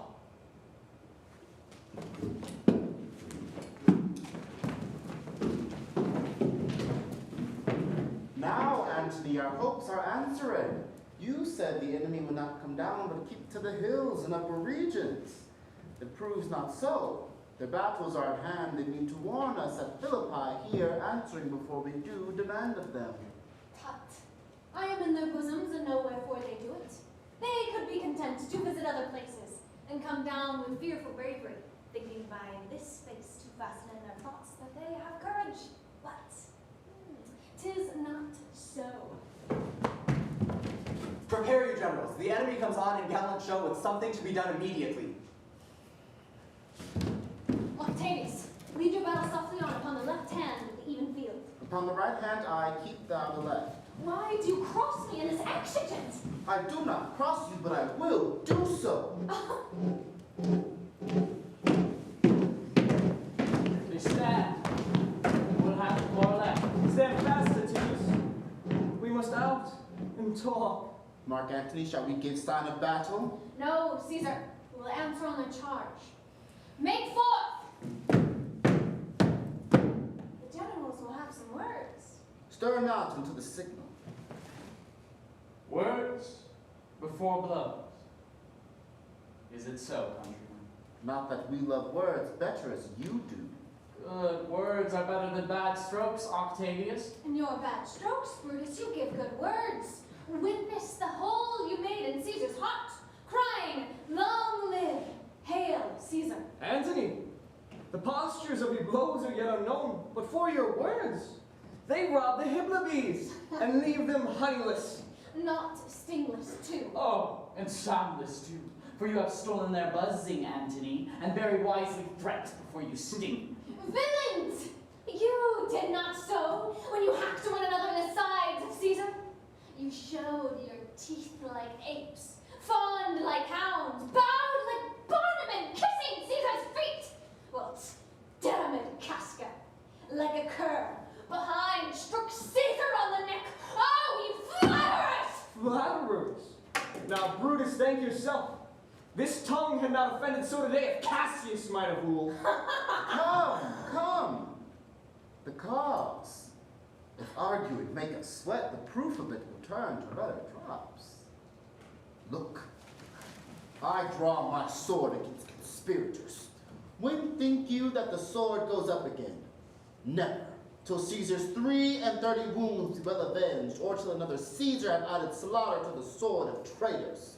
Caesar, thou canst not die by traitors' hands, unless thou bringest them with thee. So I hope. I was not born to die with Brutus' sword. Oh, that you were the noblest of thy strain, young man. Thou couldst die more honorable. A peevish schoolboy, worthless of such honor, joined with a masker and reveler. Old Cassius still. Come, Antony, away! Defiant traitors, hurl me in your teeth. If you dare fight today, come to the field. If not, when you have stomachs. Why now blow winds, swim bark, and swell billow? The storm is up, and all is on the hazard. Oh, Julius, a word. My lord?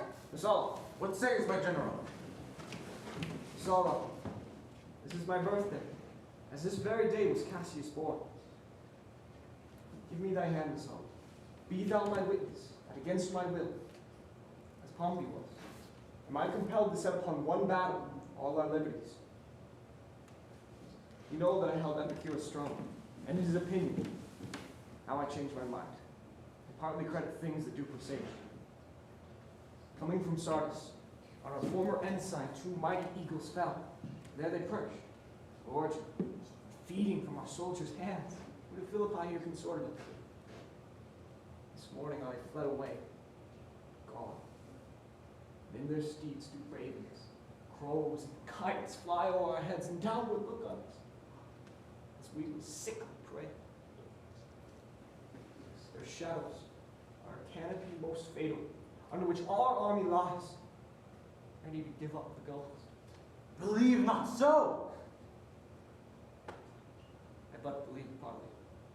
For I am fresh of spirit, and resolved to meet all perils very constantly. Even so, Lucilius. Now, most noble Brutus, the gods today stand friendly that we may lovers in peace lead on our days to age. But, since the affairs of men rest still uncertain, let's reason with the worst that may befall. If we do lose this battle, then is this the very last time we shall speak together? What are you then determined to do? Even by the rule of that philosophy, by which I did win Cato for which the death he did give himself. I know not how, but I find it vile and cowardly, so fear of what might fall, so to prevent one's time of life. I've armed myself in patience, to stay the providence of some powers that govern us below. Then, if we lose this battle, you are contented to be led in triumph through the streets of Rome. No, Cassius, no. Think thou, noble Roman, not that Brutus would ever go bound to Rome? He bears too great a mind. But this same day must end the work the Ides of March begun. And whether we shall meet again, I know. Therefore our everlasting farewell take. Forever and forever farewell. Or if we do meet again, we shall smile. And if not, why then this parting was well made. Forever and forever, farewell, Brutus. If we do meet again, we'll smile indeed. If not, it's true. This parting was well made. Lead on. Oh, that a man might know the end of day's business ere it come.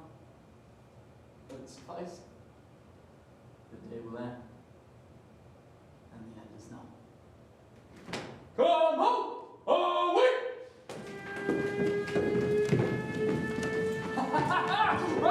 Right, Messiah. Give these bills unto the legions on the other side and let them come forth. For I do perceive a cold demeanor in Octavio's reign, and a sudden push gives them the overthrow. Ride, Messiah, ride, and let them all come down! Ah! Oh, look, Septimius, look! The villains fly! Oh, Cassius, Brutus gave the word too early. Having some advantage on Octavius, took it too eagerly. His soldiers fell to spoil. Fly further off! Fly further off, my lord! Fly further off, Mark Antony's in your tents, therefore, noble Cassius, fly far off! This hill is far enough. Look, Titinius, look, are those my tents where I perceive fire? They are, my lord. Titinius, if thou lovest me, mount down my horse and hide thy spurs in him, till you brought me up to yonder troops and here again, that I may rest assured whether yon troops are friend or enemy. I will be here again, even with the thought. Go! Pinderus, get higher on that hill. My sight were ever thick. Regard Titinius, and tell me what thou knowest about the field. This day I did first. Times come round. Where I did begin, there shall I end. My life is run his compass. Sirrah, what news? Oh, my lord. What news? Titinius is enclosed round about with horsemen that make to her on the spur. Yet she spurs on.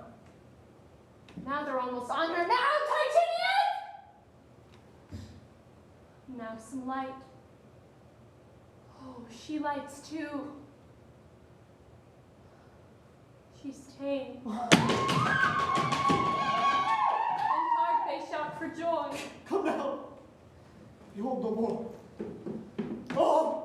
Coward that I am, to live so long, seeing my best friend ta'en before my face. Come hither, sir. In Parthia did I take thee prisoner, and then I swore thee, saving of thy life, that whatsoever I did bid thee do, thou shouldst attempt it. Come now, thou be a free man, and with this good sword that ran through Caesar's bowels, search his bosom. Stand not to answer, take down the hills.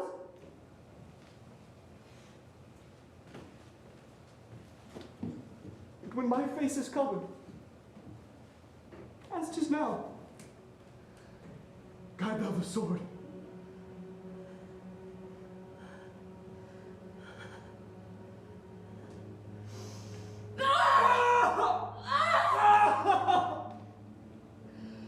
Caesar, thou art revenged.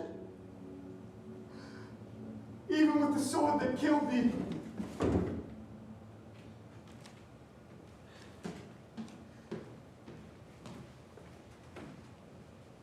So I am free.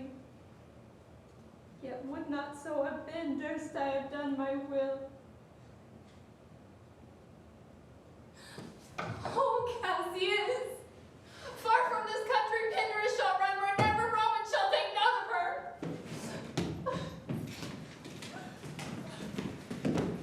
It is but change, Titinius, for Octavius is overthrown by noble Brutus' power, as Cassius' legions are by Antony. These tidings will well comfort Cassius. Where did you leave him? All disconsolate, with Pindarus' bondman on this hill. Is not that he that lies upon the ground? He lies not like the living. Oh, my heart! Is not that he? No, this was he, Messala. But Cassius is no more. Oh, setting sun, as in thy red rays thou dost sink tonight. So in his red blood, Cassius' day is set. The sun of Rome is set. Our day is gone. Clouds, dooms, and dangers come. Our deeds are done. Mistrust of my success hath done this deed. Mistrust of good success hath done this deed. Oh, hateful error, melancholy's child, why dost thou show to the apt thoughts of men things that are not? Oh, error soon conceived, thou never comest unto a happy birth, but kills the mother that engendered thee. What, Pindarus? Where art thou, Pindarus? Secret Titinius, whilst I meet the noble Brutus thrusting this report unto his ears.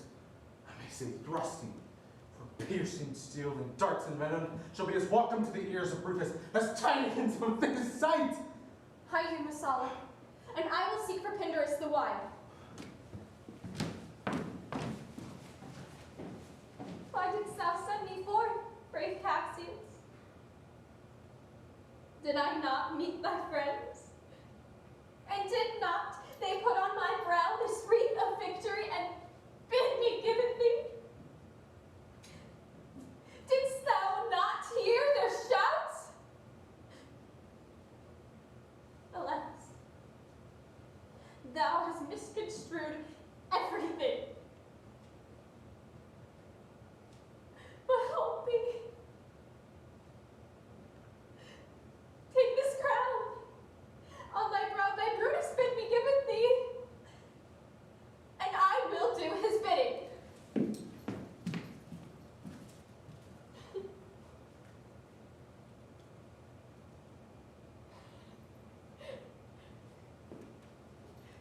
Brutus! Come apace! And see how I regarded Caius Cassius!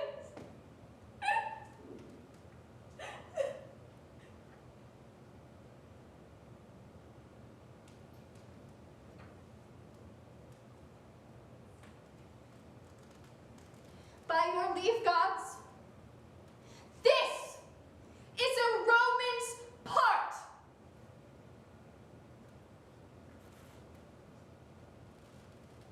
Come, Cassius' sword, and find Titinius' heart.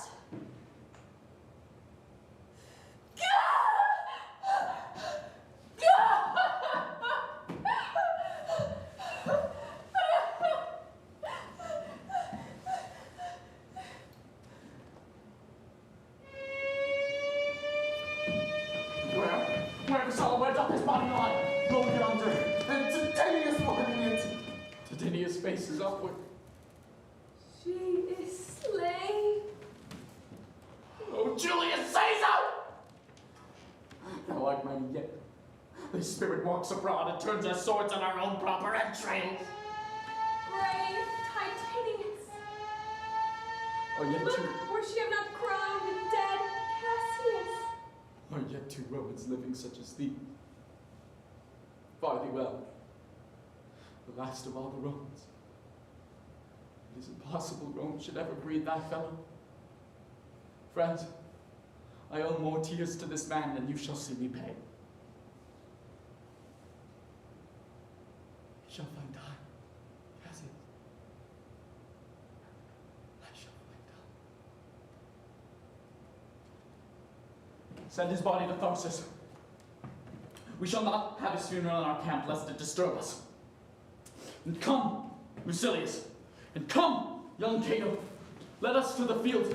'Tis 3 o'clock, and Romans yet ere night. We shall try our fortune in the second fight! Hurrah!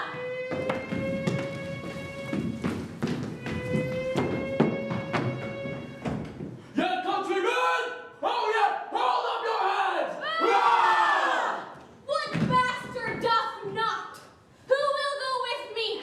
I will proclaim my name about the field. I am the daughter of Marcus Cato. Oh!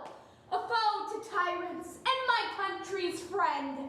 I am the daughter of Marcus Cato.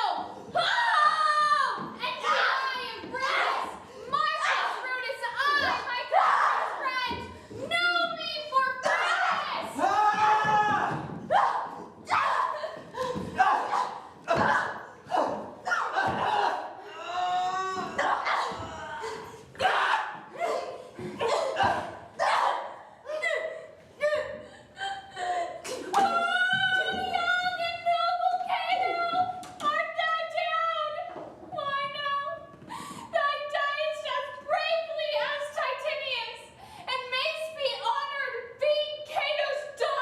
Yield or thou diest.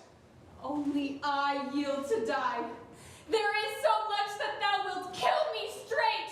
Kill Brutus and be honored in her death. We must not. A noble prisoner. Room home. Tell Antony, Brutus is tame. I'll tell the news. Here comes the general. Brutus is tame. Brutus is tame, my lord. Where is he? Safe, Antony? Brutus is safe enough. Dare assure thee that no enemy shall ever take alive the noble Brutus. The gods defend him from so great a shame. When you do find him, or alive or dead, he will be found like Brutus, like himself. This is not Brutus' friend, but I assure you, a prize no less than worth. Keep this woman safe. Give her all kindness. I'd rather have such souls of my friends than enemies. Go on, and when Brutus be alive or dead, bring us word unto Octavius' tent. How everything is chanced!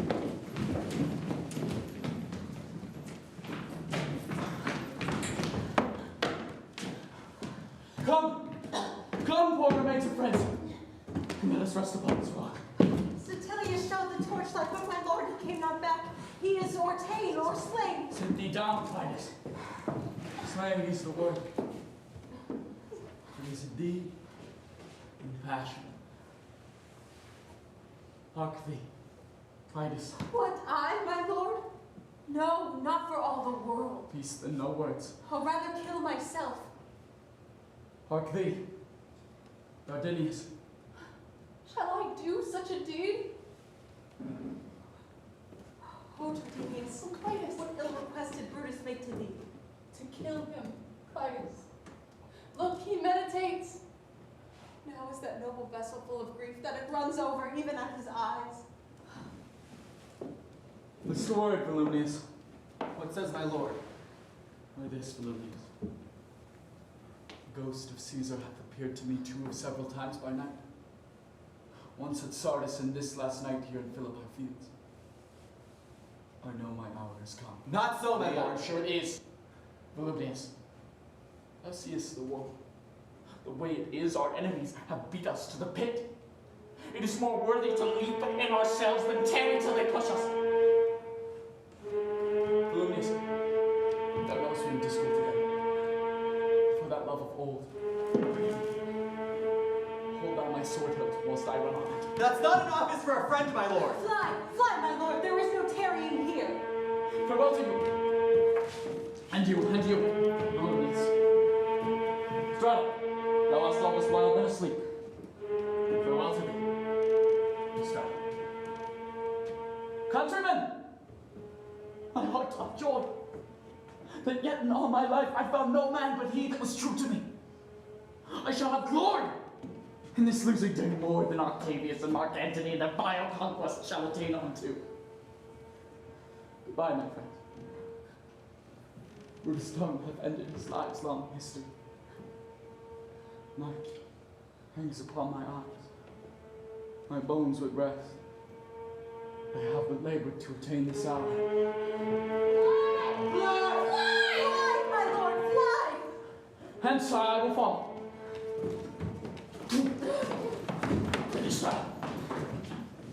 Stay thou by thy lord. Thou art a soldier of good respect.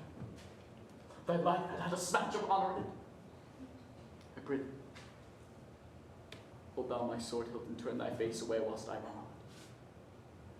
Wilt thou, Israel?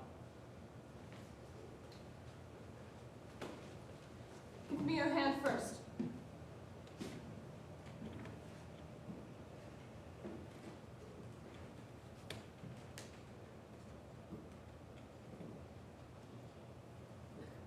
Very well, my lord. Farewell, good Strata. Caesar! Now be still. I kill thee not with half so good a will.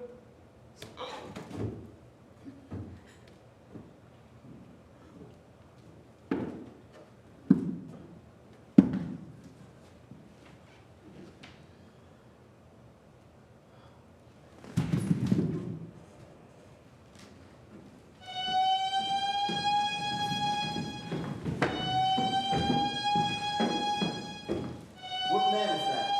My master's friend. Strato, where is thy master? Free from the bondage you are in, Messala. The conquerors can but make a fire of him, for Brutus only overcame himself, and no man else hath honor by his death. So Brutus should be found.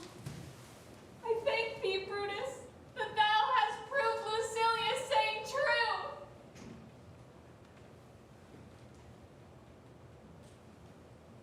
All that serve Brutus, I will entertain them.